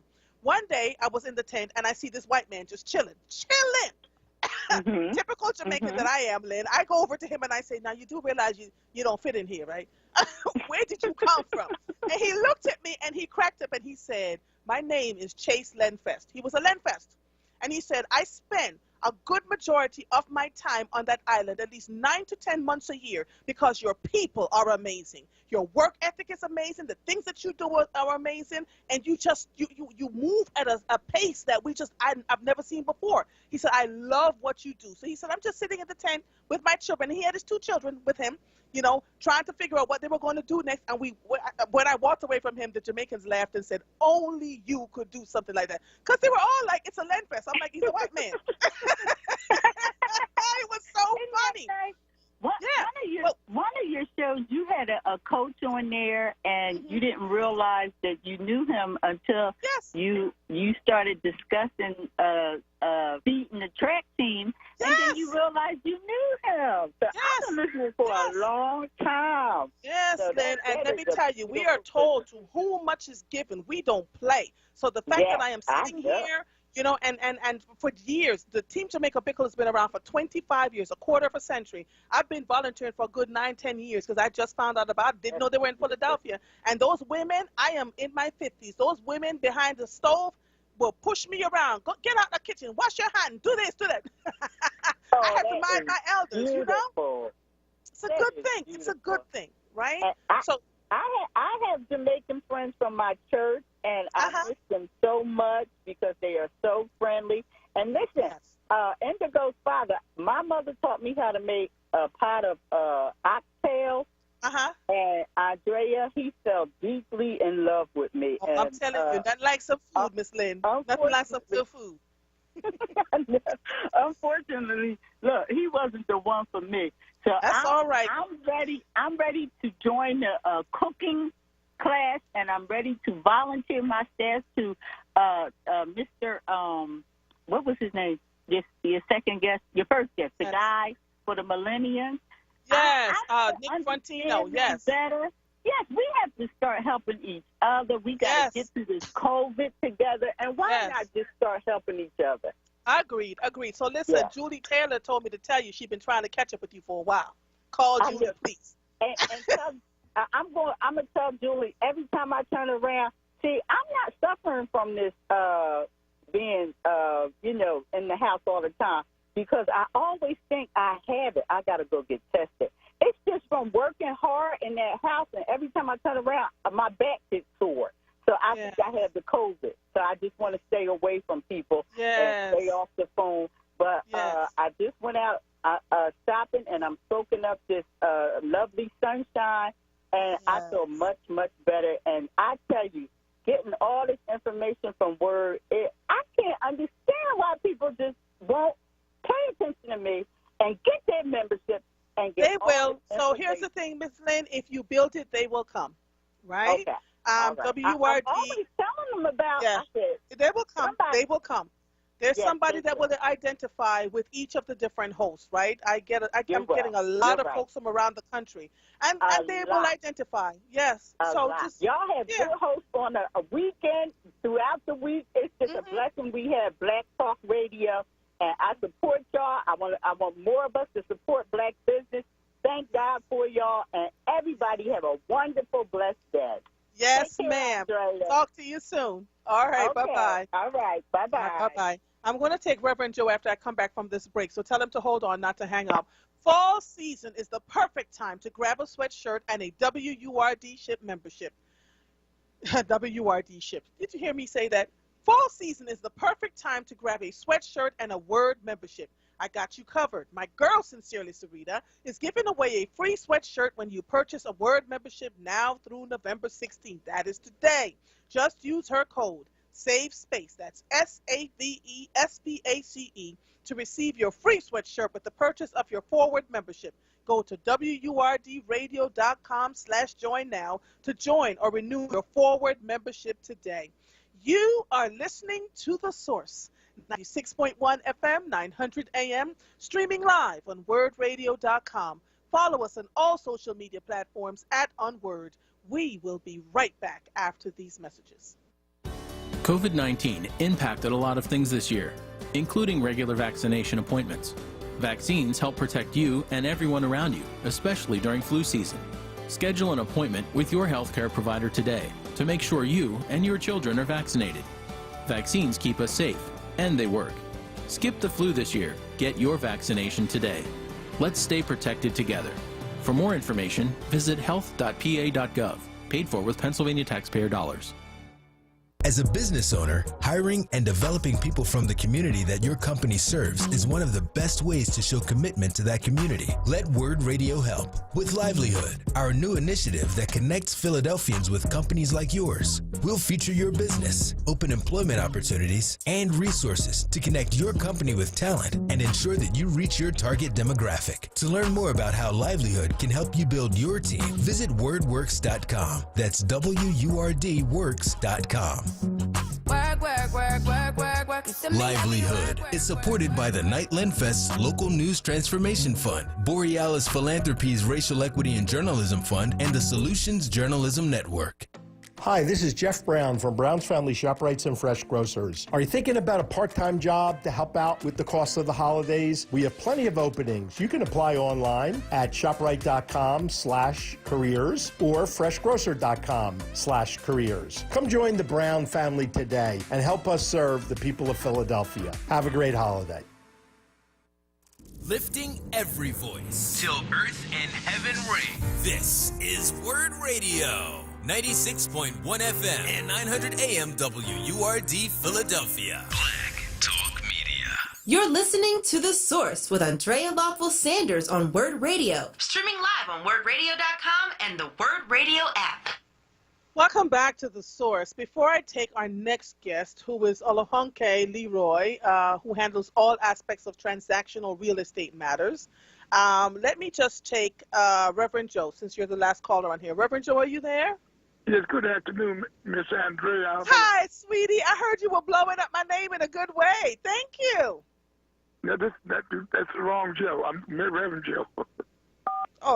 Which Joe is that? Then some other Joe was, listen, well, all right then. You're going to have to do it too. Okay.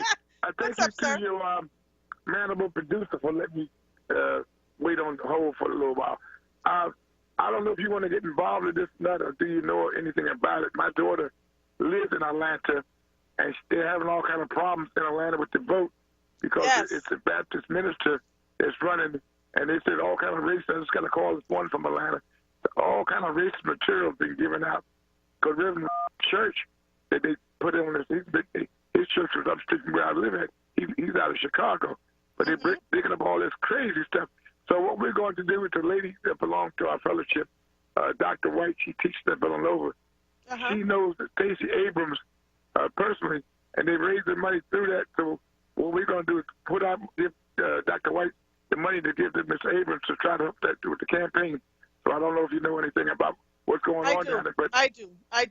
So what is it that you're asking of us, Reverend Joe? Maybe the churches that listen to people that's listening to you, if they want to know where to send money, I don't have that information now, but I'll have it before the day's out from Dr. White, and we can get on board on that. These are serious, serious times.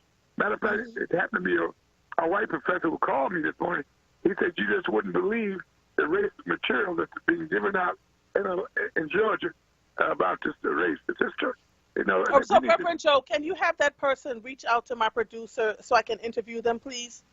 I will do. Okay, thank you, Mr. Andre. Right. So let's do that. Let's get them in here interviewed so that we can make people aware from the local perspective what's happening nationally. Can we do that? Thank you so much. Oh, you're quite welcome. Do you have my email address, Reverend Joe?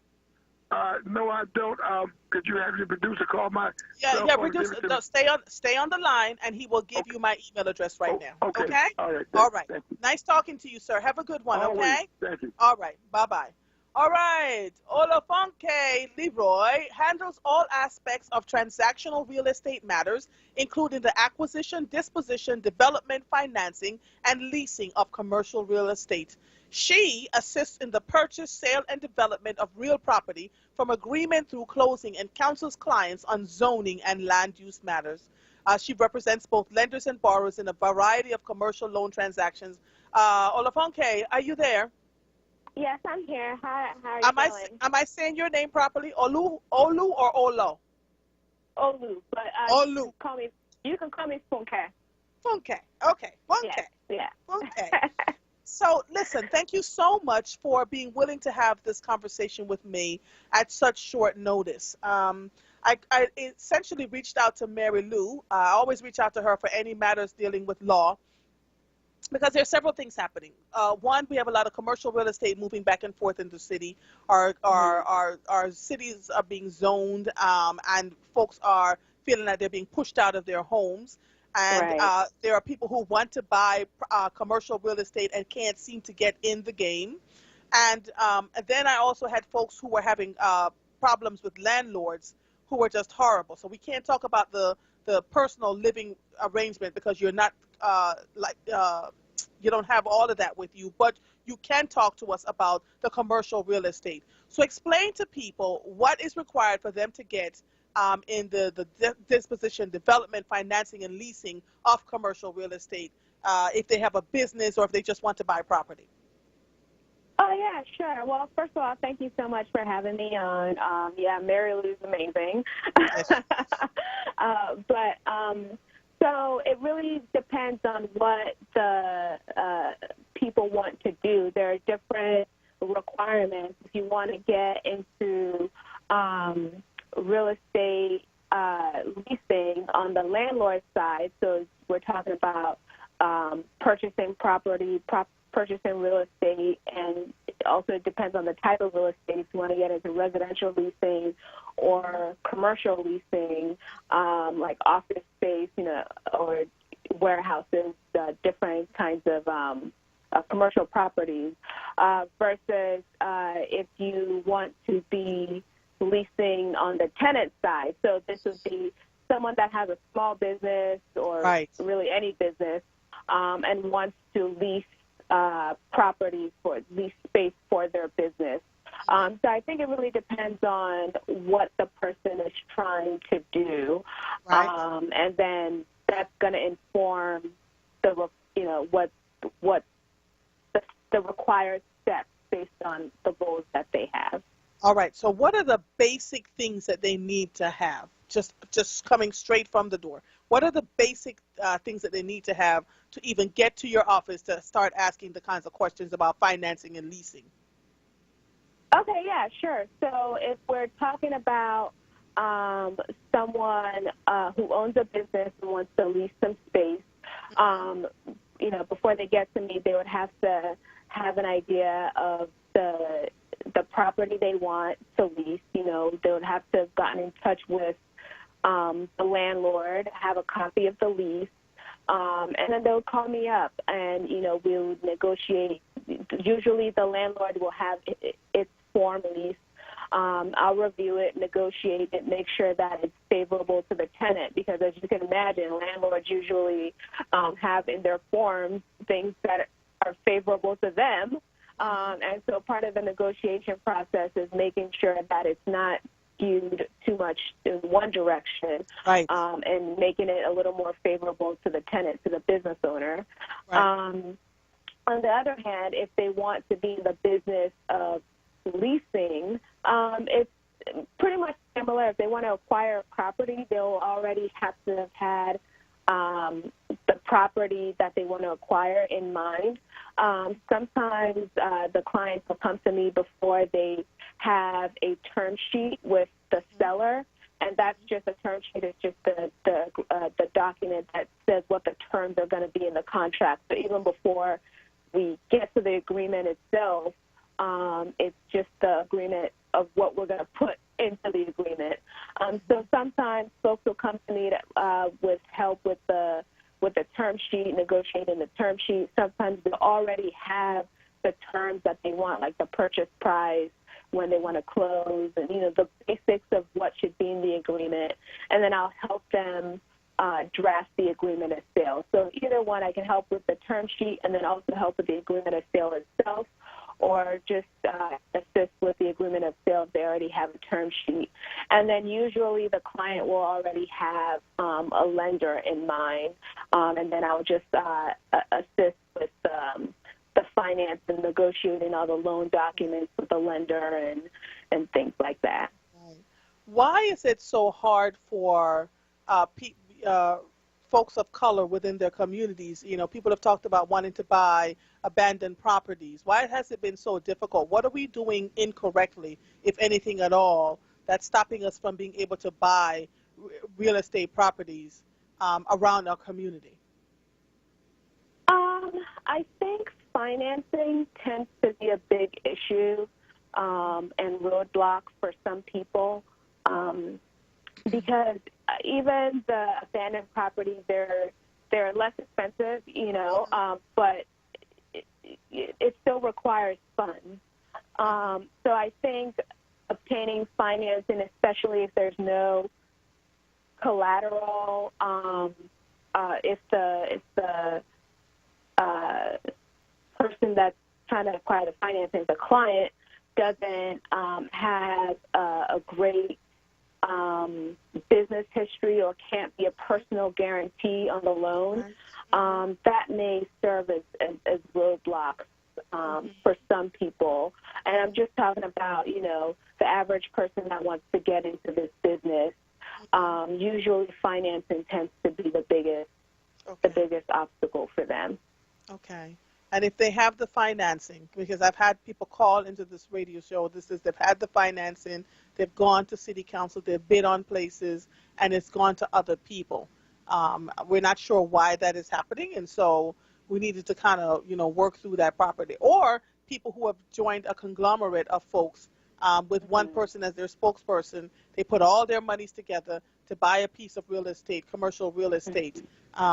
You've talked about some of the what needs to happen. We've talked about the roadblocks for the financing. But what are some of the common mistakes that people make in trying to finance and lease real estate, commercial real estate?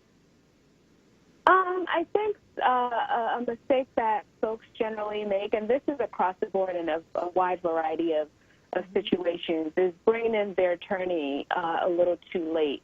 And it's understandable because legal fees aren't negligible, and folks are trying to save costs.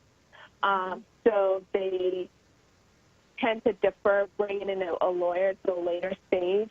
And I would caution against that, and this isn't just in this area, in a wide variety of areas. I think it's always best to just have an attorney on hand early in the process to advise you as to the right steps to take, because you don't, at the end of the day, unless you're in this space, you don't know what you don't know. Sometimes you're not even sure the right questions to ask, or you don't even know the information that you're missing, which is, you don't even realize you're missing any information. You think you have everything covered, only to find out on the back end that there was a missing crucial piece. So I think that's why it's important to bring in a legal professional earlier in the process, just to advise you through the whole thing. Whole thing.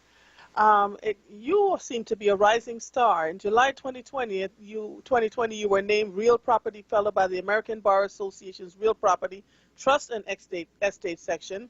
The 2-year fellow program is designed to develop future leaders by providing young lawyers an opportunity to become involved in the substantive work of the RPTE section. And also in 2020, you were named the National Black Lawyers Top 40 Under 40, an invitation-only honor bestowed on select lawyers from across the country that recognizes individuals based on their leadership, reputation, and performance as a lawyer.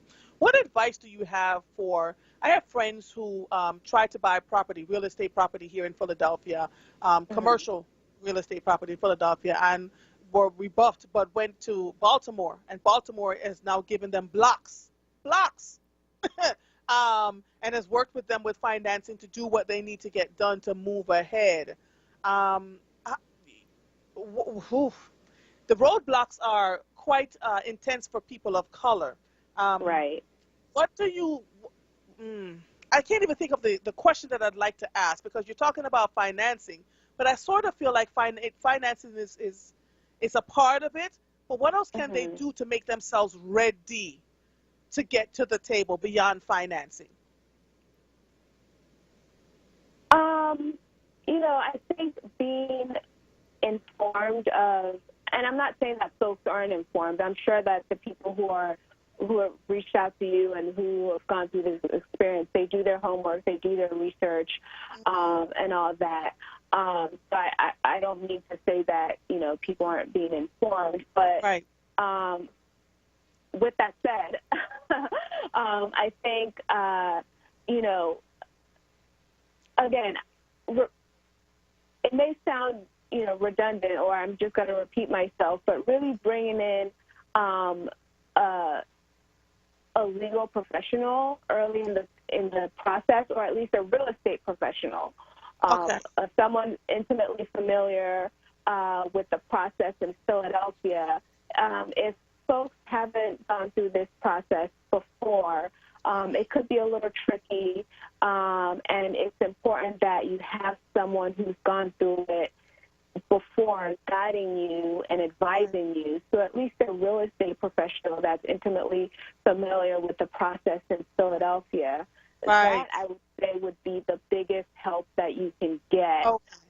Someone who's gone through it, who's experienced in it, who can advise you when to turn left, when to turn right, when to go straight, and really the pitfalls to avoid, because at the end of the day, every deal will be unique. There'll be unique challenges. There's broad generalities that span all transactions, that it would be the same from transaction to transaction. But, each property is unique, and there'll be unique details with each one that you need to keep an eye out for. And if you're new to this process, you don't know what you don't know. So having someone who's been through it, I think, would be really invaluable for people.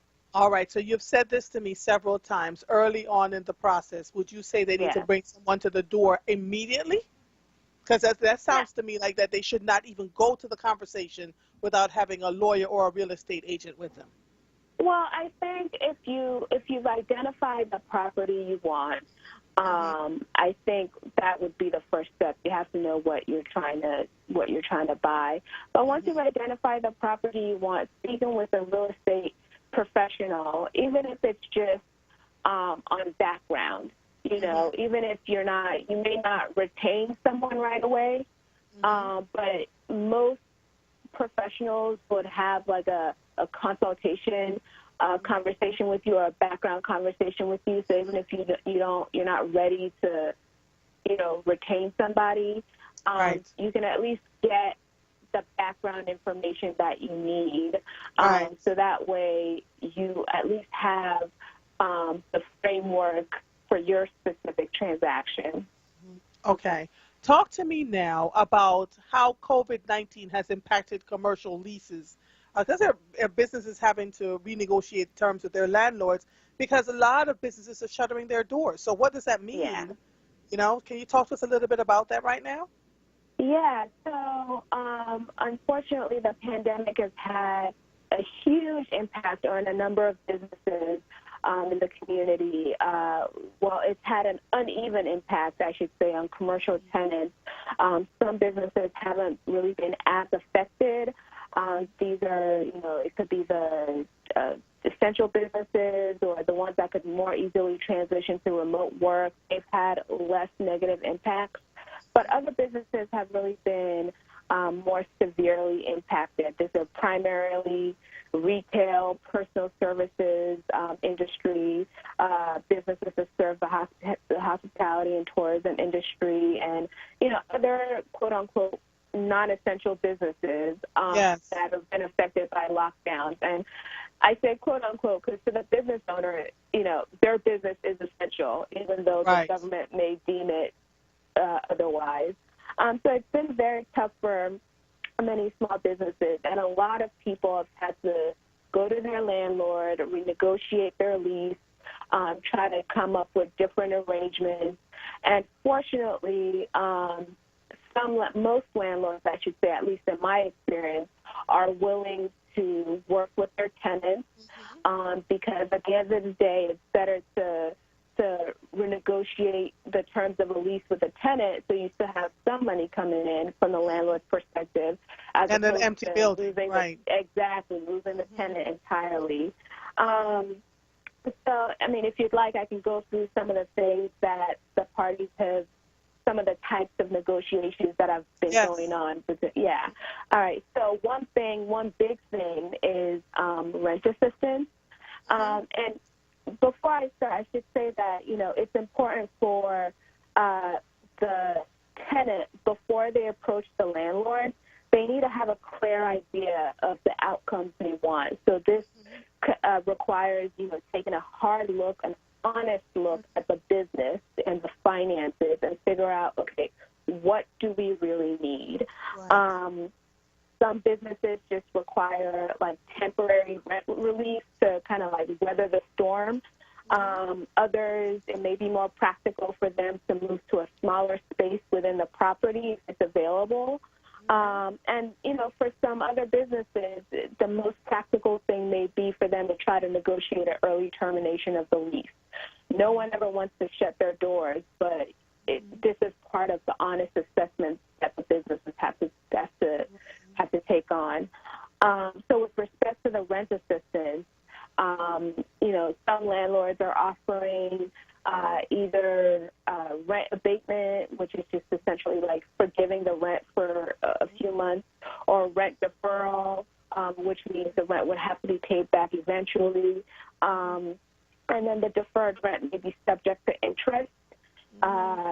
So the landlord may require either a longer lease term or higher rent on the back end in exchange for the abatement or the deferral. Right. And then a lot of times the tenants have to keep on paying utilities, even though the rent is forgiven or abated or deferred. And which is, from the tenant's perspective, having to pay just utilities as opposed to the full rent and utilities would be a significant help. And the one thing I always tell tenants is, not all landlords are difficult for no reason. We do have some landlords every once in a while that are, it's not the most pleasant relationship between the landlord and the tenant. But for the most part, at least in my experience, in this pandemic, a lot of landlords realize that, we're all going through this together. And at the end of the day, they want to keep their tenants in place. But the landlord's hands may be tied by their commitments to the lender. So some landlords, whatever they negotiate with the tenant, they still have to go back to their lender to get that approved. Right. So sometimes negotiations may not be going the way the tenant wants, but it may not be because the landlord is being difficult for the sake of being difficult. It may be because the lender is on the back end kind of holding things up a little. So it's just really important for both sides, both the landlord and the tenant, to maintain open lines of communication so they can understand each other's circumstances. And at the end of the day, we're all going through this together. The most successful negotiations that I've had have been when the parties are really openly communicating. I'll say again, with what their each side's needs are, and then they can reach a mutually agreeable solution. All right. That was a lot. But guess what? I was absolutely writing so that we can put it in the social media page for people. I want to thank you, Olafunke Leroy, for having this conversation with us about commercial real estate and what that means in COVID-19 times. You're giving us some great tips about rent abatement, rent deferral, openly communicating with the landlord, and making sure that everybody's getting what they need. And you talked about temporary rent assistance relief, move to smaller spaces, early termination of the lease. All of these are things. Nobody goes into business wanting to shut their doors, but you've given us some great ideas around what we can do now as things continue, because they're just shutting down the city again, right? So people are now concerned about what their next moves are going to be. So I want to thank you. You're a rising star in Fox Rothschild. So I'd like to be able to call up on you again to have more conversation as people would like to buy properties and things of that sort. Thank you so much, okay? Anytime. It's been a pleasure. Thank you. Oh, you're quite welcome. Bye-bye. Have a good one. You too. Bye-bye. Oh, I meant to ask her for contact information. Lord, sometimes I lose it over here. Hopefully she'll hear and send a call back to give us the contact information. This is just some good stuff. When I come back from the other side of the break, I want to talk to you not just about the commercial real estate, but the residential real estate, when you rent a spot from a landlord and that landlord is doing all sorts of good things with the money, but they're not fixing the property the way they're supposed to, and what happens as a direct result of that. I'll talk to that on the other side of the commercials. You are listening to The Source, 96.1 FM, 900 AM, streaming live on WURDradio.com. Follow us on all social media platforms at onWURD. 215-634-8065 is the number to call in. I am Andrea Lawful Sanders, and we will be right back after these messages. Buying something from a dealer just sounds a bit, well, put it like this. My cousin Ray Ray got arrested for buying something from a dealer. So why would you want to buy your car from a dealer? Hi, everybody. This is Nick inviting you to buy your next car from Jerry over at Cardex. See, they're not dealers. They're like a car concierge service. They design a car around you. Almost any make. If it's not on the lot, they'll go out and get it for you. So use My Car Concierge, where I've already bought 4 cars. Cardex at 116 East Glenside Avenue in Glenside, Pennsylvania. Check them out online at cardexinc.com. Or call Cardex at 215-886-3230. Dr. Martin Luther King Jr. once said, "Intelligence plus character, that is the goal of true education." For all young people to succeed in Philadelphia public schools, they need adequate resources and materials. But not all students have the same access and opportunities they deserve. As Philadelphia public schools continue to operate with remote learning, we at WURD Radio want to do our part to help students have the resources they need to be successful. Please join us and our community partners, Global Citizen and the Cayuga Elementary School, by donating supplies online so students have the same supplies we would want for our own children. Go to globalcitizen365.org to make an online contribution of supplies. Save the date. Friday, December 4th from 1 p.m. till 4 p.m. for the 5th annual WURD Empowerment Experience. And this year, the virtual and on-air event will be extra special as we celebrate the career of radio veteran Cody Anderson and discuss the importance of independent black media. For more details about the 2020 WURD Empowerment Experience or to RSVP, visit WURDradio.com and stay tuned to WURD Radio. 96.1 FM and 900 AM WURD. You're listening to The Source with Andrea Lawful Sanders on WURD Radio. Streaming live on WURDradio.com and the WURD Radio app. Welcome back to The Source. Wow. Oh, my Lord. Oh, wow. Okay, so Olafonke Leroy is amazing. I am going to put her telephone number in here if I can find this. It's 215-444-7224. That's her phone number at foxrockschild.com. She's O Leroy, so OLEROY at foxrothschild.com. She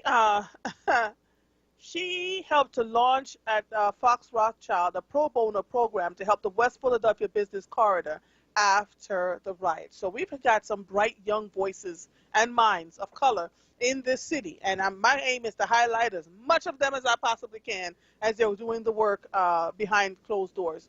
So Michael Cord wrote a piece for the Philadelphia Tribune. He says, "Blacks will stop racism when they stop financing it." He wrote this on November 13th. "Black people in America," he said, "are the only people in human history whose ancestors were legally kidnapped, bought, sold, enslaved, renamed, whipped, raped, sharecropped, and lynched by white racists. The only people in human history whose descendants were legislatively Jim Crowed, second-classed, disenfranchised, redlined, gerrymandered, and mass incarcerated by white racists. And the only people in human history who, despite all of those aforementioned horrors to their ancestors and themselves, continue to patronize businesses owned by white racists. What the hell is wrong with us?" Be gone, Michael. I'll tell you what's wrong with us. Many of us are brainwashed, brain polluted. In other words, many of us believe the racist filth about our alleged inferiority. Many of us, therefore, believe the white man's water is wetter than ours. Many of us are like the abused spouse who keeps coming back after each brutal beating and each brutal indignity. Why? Why do we willingly subject ourselves to such pain and disrespect? I'll tell you why. But first, let me tell you this. Today's article is part 12 in my ongoing and periodic series entitled Philly's Jim Crow, which started on September 10th, 2016, and which focuses on racist businesses and employment practices primarily in and around the city, but also references such discrimination across the country.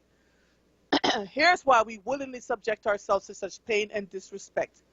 Joyce DeGray, who holds a master's degree in social work and a PhD in social work research, wrote in her seminal book, Post-Traumatic Slave Syndrome, that centuries of slavery, followed by systemic racism, have resulted in multi-generational, maladaptive behaviors that began as survival strategies.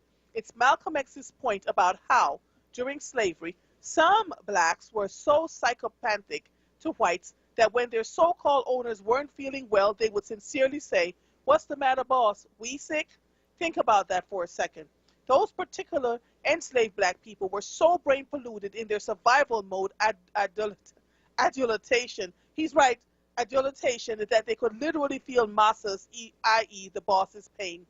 Centuries of survival modes, psychopathy, oh Lord, my Jamaican accent, psychopathy, I can't say it. In the past, it's SYCOPHANCY, psychopathy, we'll figure it out. In the past became so ingrained in black folks' consciousness in the present that most of us have actually become totally enamored with and placatingly forgiving of racist whiteness. It is not maladaptive behavior, nothing is. If it's not maladaptive behavior, nothing is. I certainly understand why some of my enslaved ancestors went out of their way to pretend to love and support their so-called masters. It is a matter of life or death. But we ain't enslaved no more. It's now 2020. It is long past time that we finally end our maladaptive behavior that is currently manifested in our relentless and psychotic financial support of racist white businesses that continue to keep us down. We can easily end it. All we have to do is simply stop. And we do that by boycotting Philly and all other businesses that racially disrespect us by not hiring us, especially in executive and management positions, by not promoting us, and by not appointing us to their board of directors. And now sing.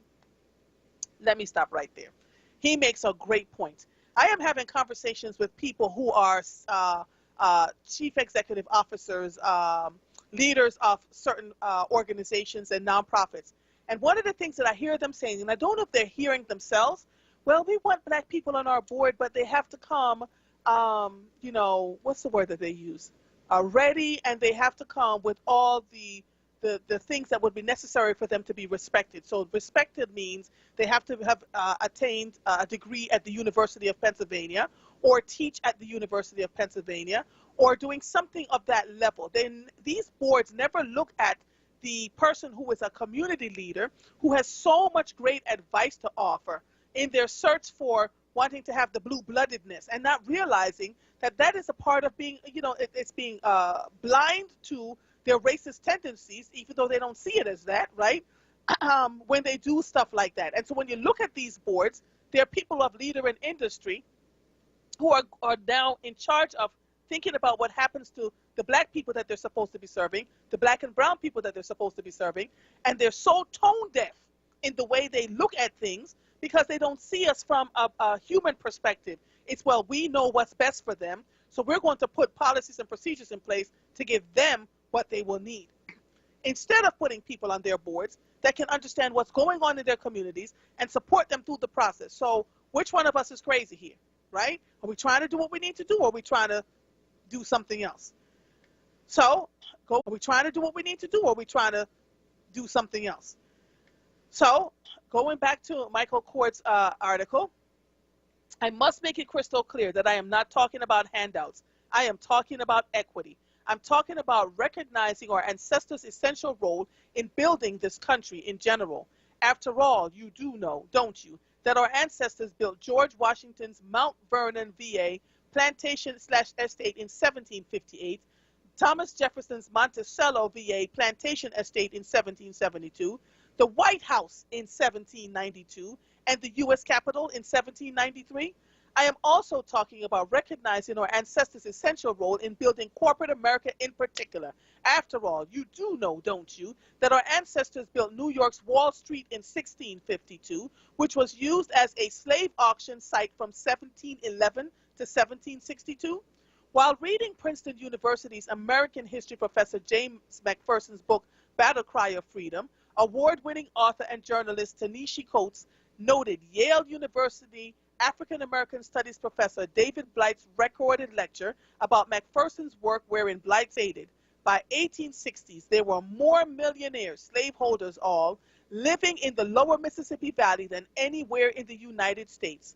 In the same year, the nearly 4 million American slaves were worth some $3.5 billion, making them the largest single financial asset in the entire United States economy. And Greg Timmons, executive director of the Constitution Project and a History Channel consultant, states, the slave economy has been very good to American prosperity. By the start of the Civil War, the South was producing 75% of the world's cotton through slave labor. So I don't want a handout from the American government or from corporate America. I want a handover. I want what they owe. They owe equitable access and equitable opportunity, and I am here to collect, and I am not alone. I am in the process of building a broad-based coalition by reaching out to the likes of Black Lives Matter, the NAACP, the National Urban League, the United Negro College Fund, National Council of Negro Women, Black Clergy of Philadelphia, Enon Tabernacle Church, the Nation of Islam, Majdalah Incorporated, Council on American Islamic Relations, Black fraternities, Black sororities, National Association of Black Journalists, National Bar, Black Lawyers Association, National Medical, Black Physicians Association, National Black Chamber of Commerce, and all other influential pro-Black groups with ties in Philadelphia. And once that coalition is formed within the next few months, we'll begin targeted and lawful boycotts where appropriate. By targeted boycotts, I mean identifying the guilty parties. By lawful boycotts, I mean those consistent with the United States Supreme Court's 1982 ruling in the NAACP versus Claiborne hardware case. In that decision, the court permitted nonviolent boycotts against Mississippi businesses that were viewed as racist because such boycotts are protected by the First Amendment's rights to speak, assemble, associate, and petition. Even if the exercise of those First Amendment protected rights happen to be belligerent, they nonetheless are legal as long as they do not specifically incite violence or specifically authorize the use of violence. Moreover, added the court, although states do have the legal authority to regulate economic activities, they do not have the legal authority to prohibit peaceful political activism, including boycotts. Black folks in the United States constitute 13.4% of the American population, as documented by the U.S. Census Bureau, and as reported last year by the University of Georgia's Selig Center for Economic Growth. We have more than 1.4 trillion, that's trillion with a T, in buying power. I can't say this enough. Accordingly, black folks in and around Philadelphia will flex our part of that buying power as we, through the aforementioned Black Coalition, investigate the hiring and promotion records of the area's largest employers, the area's employers with the largest black consumer base, the area's employers situated in largely black neighborhoods, and the area's employers profiting largely from black municipal tax-paying dollars. Those employers will include Acme Markets, Aramac, Bayada Home Healthcare, CVS, Crown Holdings, Drexel University, the City of Philadelphia, Comcast Corporate, Comcast Spectacor, Einstein Health Network, Jefferson Health System, Philadelphia Building and Construction Trades Council, SEPTA, Temple University, the University of Pennsylvania, University of Pennsylvania's Healthcare, United Parcel Service, Urban Outfitters, Vanguard Group, and several others. Some will be commended for engaging in equitable access and equitable opportunity. Others will be condemned through boycotts for what blacks reasonably view as racist intent, racist impact, or both. Stay tuned. In the meantime, tune in to Public Enemy's classic Shut 'Em Down Boycott sang, and then he put up the YouTube thing. And so Michael Court can be followed on Instagram and his YouTube channel, as well as avengingtheancestors.com. His radio courtroom show can be heard on WURD radio, and his TV courtroom show can be seen on PhillyCam/Verizon Fire/Comcast. He's not playing. He's a brother that's doing what a brother's supposed to do to speak up on behalf of the people. And so I can appreciate that. I was telling you that Governor Wolf and 4 other governors hold emergency COVID-19 meetings, so you already know what's happening in Philadelphia. They're getting ready to shut down the gyms, the libraries. I'm sure churches should not be holding anything right now. So let's see what's going on there. So that's happening there. Let me shut that down and look and see. I did read this about the Philadelphia officials to impose new restrictions due to rise in the COVID-19 cases. People, please, just please. Montco schools face teachers' staffing shortage over COVID cases. This was written by Justin Hines from the Patch, the Montgomery County Patch, under politics and government. Closing schools is more than just about students, officials say, as some Montco districts already face closures due to staffing shortages. In Norristown, PA, the news comes as the Board of Health ordered all schools to go to fully virtual instruction for 2 weeks beginning November 23rd amid the rapid increase in coronavirus cases. There have been at least 100 COVID-19 cases among teachers and support staff in the county since some schools began reopening to in-person instructions this fall. The cases have pushed staffing resources to the brink, even as many districts continue to move ahead with hybrid reopening plans this month. In order to keep the schools open, there must be replacement staff, Montgomery County Commissioner Val Arkush said. Arkush said Thursday that superintendents have been adamant that there are no more substitute teachers available, and the pool of available bus drivers is nearing depletion. This could lead to automatic closures if the county does not get a handle on the fall surge of the virus. Staffing shortages over the summer were a reason many local districts scrapped plans to start the 2020 school year with a hybrid education plan. Much of the public debate, however, has seen parents and school administrators focusing on the lack of transmission in schools. Arkush acknowledged this, stating that there have been a total of 268 cases among students in September, with most of it happening outside the classroom. Youth sports and private indoor gatherings continue to be the chief spreaders, but that does not mean schools are not impacted or that they won't be in the near future, officials say. Because of the large increases in cases following Halloween parties, we are extremely concerned about Thanksgiving, Arkush said. Some school administrators still voiced disagreement and wanted each individual district to be allowed to make their own decision. We have no data linked transmission in our schools, Perkiomen School District Superintendent Barbara Russell said during a Thursday Board of Health meeting. My worry is if schools shift to a fully virtual model, outside of that structured school environment, that spread could actually increase. And so listen, there is both local and state public health officials are urging residents to not hold Thanksgiving gatherings with individuals outside of their households. We keep hearing them say it. We keep hearing them say it. Please, people, let's just see if we can get folks to actually listen and pay attention to what's going on out here. 60 years ago, Ruby Bridges walked to school and showed, 60 years ago today, Ruby Bridges walked to school and showed how even first graders, no, that was 2 days ago, on the 14th, Saturday, September 14th, and showed how even first graders can be trailblazers. We're still doing it, though. We still have students, you know, when a student is put in a classroom and they are considered smart and they're the only one of color in their classroom, they're the modern day Ruby Bridges, honestly. And so let's not pretend that that doesn't continue to happen. And she was 6 years old at the time. She's still alive. I'd love to be able to talk to her. But that's how board versus the Board of Education happened in the Supreme Court, and we're hoping that, you know, with all of that's going on, that Judge Skelly Wright had ordered desegregation of New Orleans public schools. The year that Bridges walked into the school, the judge had ordered the desegregation of New Orleans public school. The New Orleans Parish School Board, however, had convinced the judge to require black students to apply for transfer to all white schools, thus limiting the segregation according to the Equal Justice Initiative. You want to see another way that they limit students? When a black student moves into a school district in the suburbs, they automatically send a police officer to make sure they actually live there. I've never seen anything. Stake out the bus stop. Stake out the different parts to make sure that the students actually live in the district when there are so many white children who are living in those same districts, who will live in the city and other places, are using other folks' address. And I'm not saying something, this is not conjecture on my end. This is something that I know for certain. And they're allowed to get away with it because nobody checks to see if they're actually living in the district. Modern day Ruby Bridges.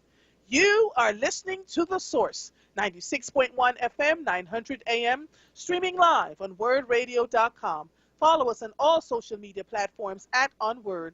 215-634-8065 is the number to call in. If you are hearing the sound of my voice, I am Andrea Lawful Sanders, and we will be right back after these messages.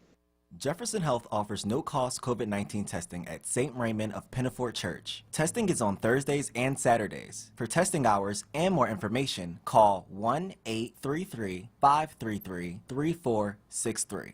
Livelihood, the new initiative from WURD Radio, connecting Philadelphians to jobs, entrepreneurship opportunities, small business resources, and financial literacy. Visit WURDworks.com right now and take the next step in your professional journey.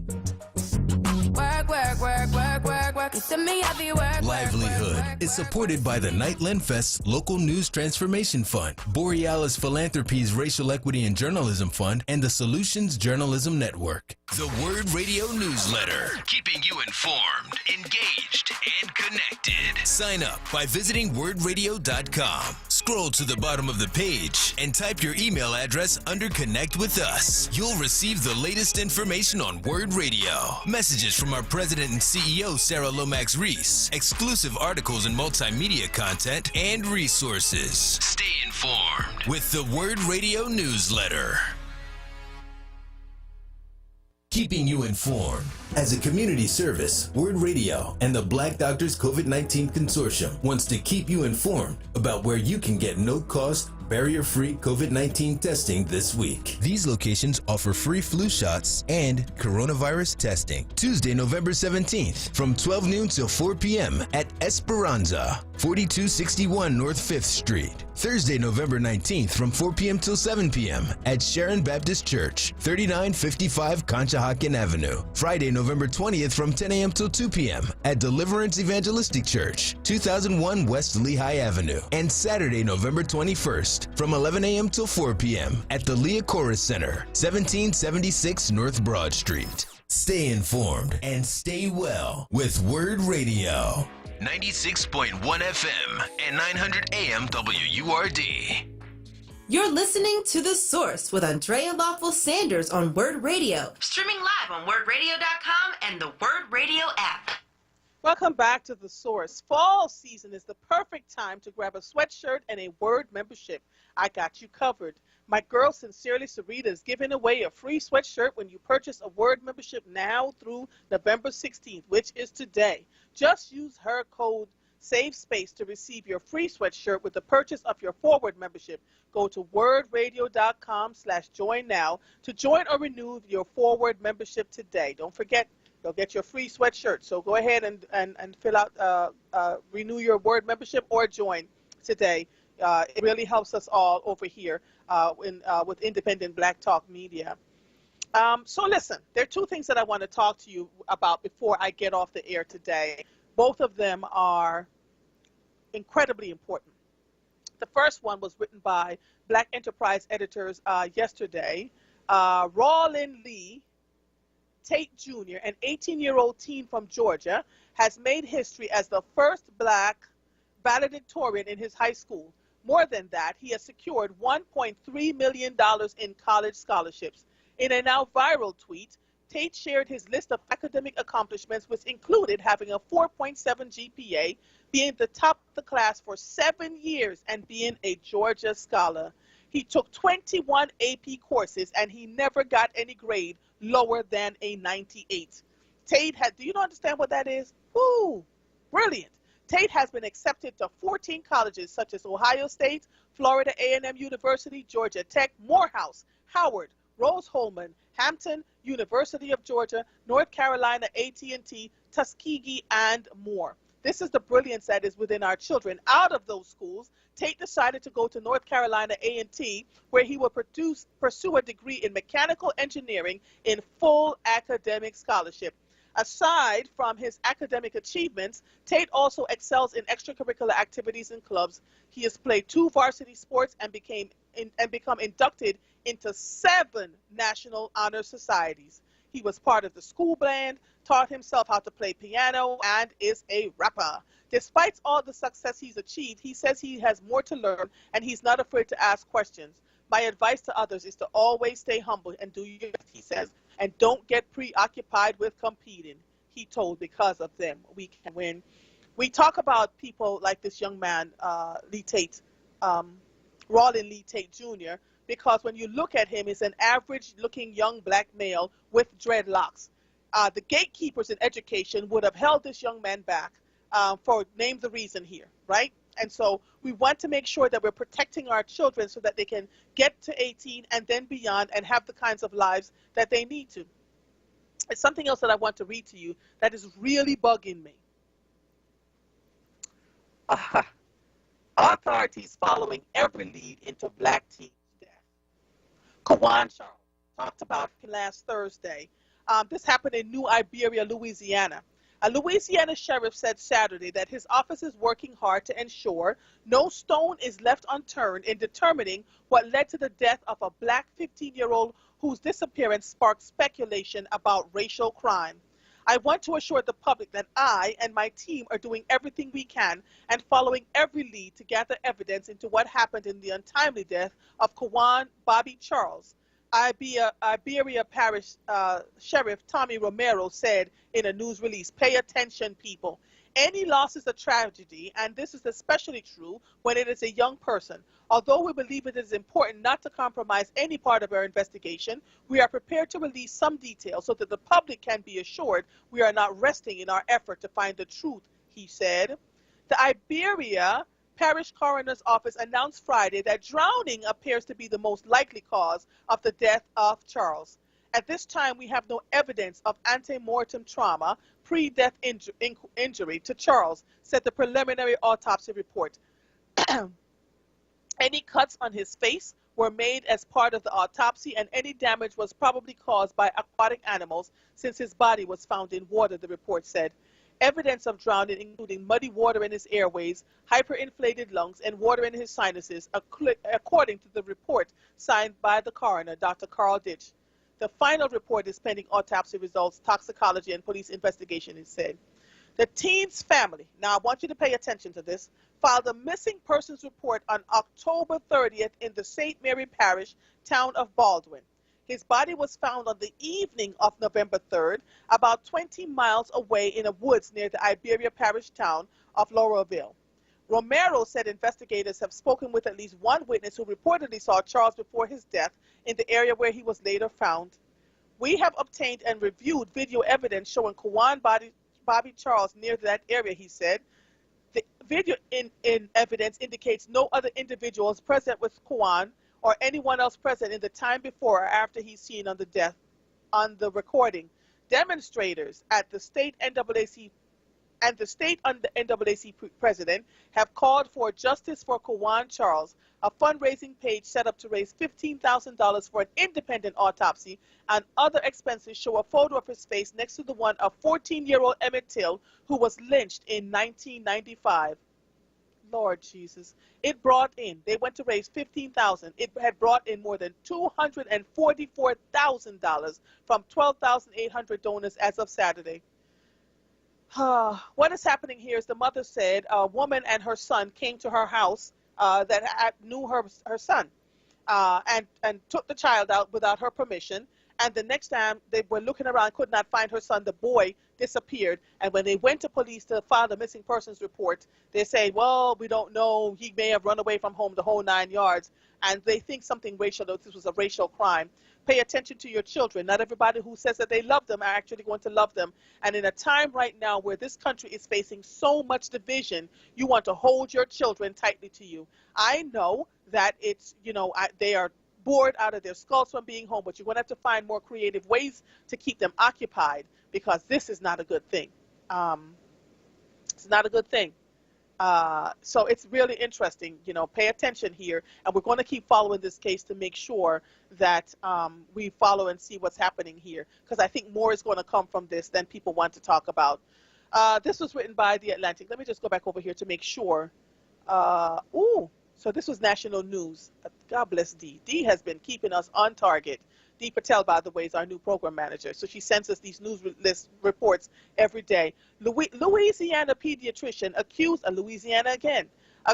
of punching and using the N-word while verbally assaulting black woman student. Oh, Lord. This is filed under Race Matters by Jack Lindley. A Louisiana pediatrician was arrested in Baton Rouge Wednesday and charged with punching and verbally assaulting a black student athlete at Southern University.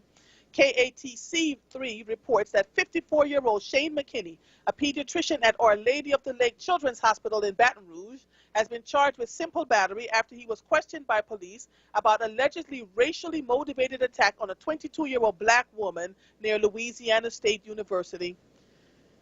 Oh, Lord. The student was punched in the chest and verbally assaulted, Baton Rouge police told us yesterday. A spokesperson confirmed last night that the N-word allegedly was used against the victim, who was identified as a Southern University student athlete by Southern's athletic director last night. After police released a photo of the man accused of assaulting her Tuesday afternoon, the agency received multiple tips about a particular individual whose name the department declined to release, the advocate reports. The victim's name hadn't been released, but NBC News reports that she is on Southern University's track team and was walking along the lakes near the LSU campus Monday at about 6:55 p.m. when a man punched her in the chest and verbally assaulted her, according to Sergeant L. Gene McNeely, Jr. of the Baton Rouge Police Department.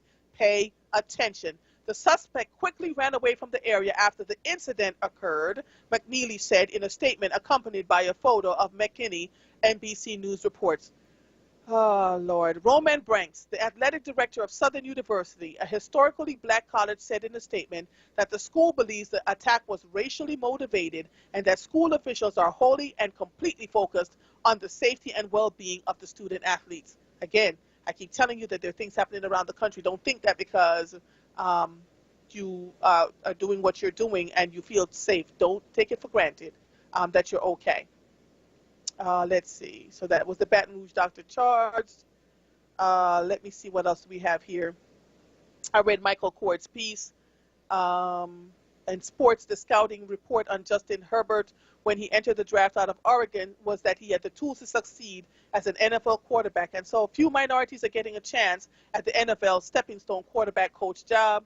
And Will Smith dropped a trailer for HBO Max's Fresh Prince reunion special. Oh. Well, so that's coming out soon on HBO. HBO Max. We're days away from, so on Friday, November 13th, which was this past Friday, he released the trailer, and it's, let's see where they're saying that it's going to be back on. He hasn't said exactly when. Oh, the special drops on November 19th, so that's this upcoming Thursday. So I'd love to be able to watch this. This was Black Information Network, and it was written by Lauren Crawford on November 13th, 2020. So that is all that we have for today on The Source. I want to thank you all for calling in, for being active participants, for the doctor, the psychologist that called in to talk about the free 8 sessions that are going on, to the real estate agent, real estate lawyer, top 40 under 40, who is doing amazing work at Fox Rothschild, you know, to the people who are consistently having issues. Tomorrow when I come on the show, I'm looking to speak to someone who is having residential issues with their landlord. You know, these people put up great posts about how wonderful their properties are, and they're rat infested, and they're not fixing the apartments the way they're supposed to. And when the people who are renting the apartments stop rent or only give them partial rent, they threaten them via text message. And it's just all sorts of crazy things going on. So I'm going to highlight some of that tomorrow because people are suffering and is not necessary and needed. Coming up next is Evening Words, and I believe Nick Taliaferro is someone is in for him. Tiffany Bacon is in for him for the next few days. I am Andrea Lawful Sanders. I'll see you when I see you. Goodbye.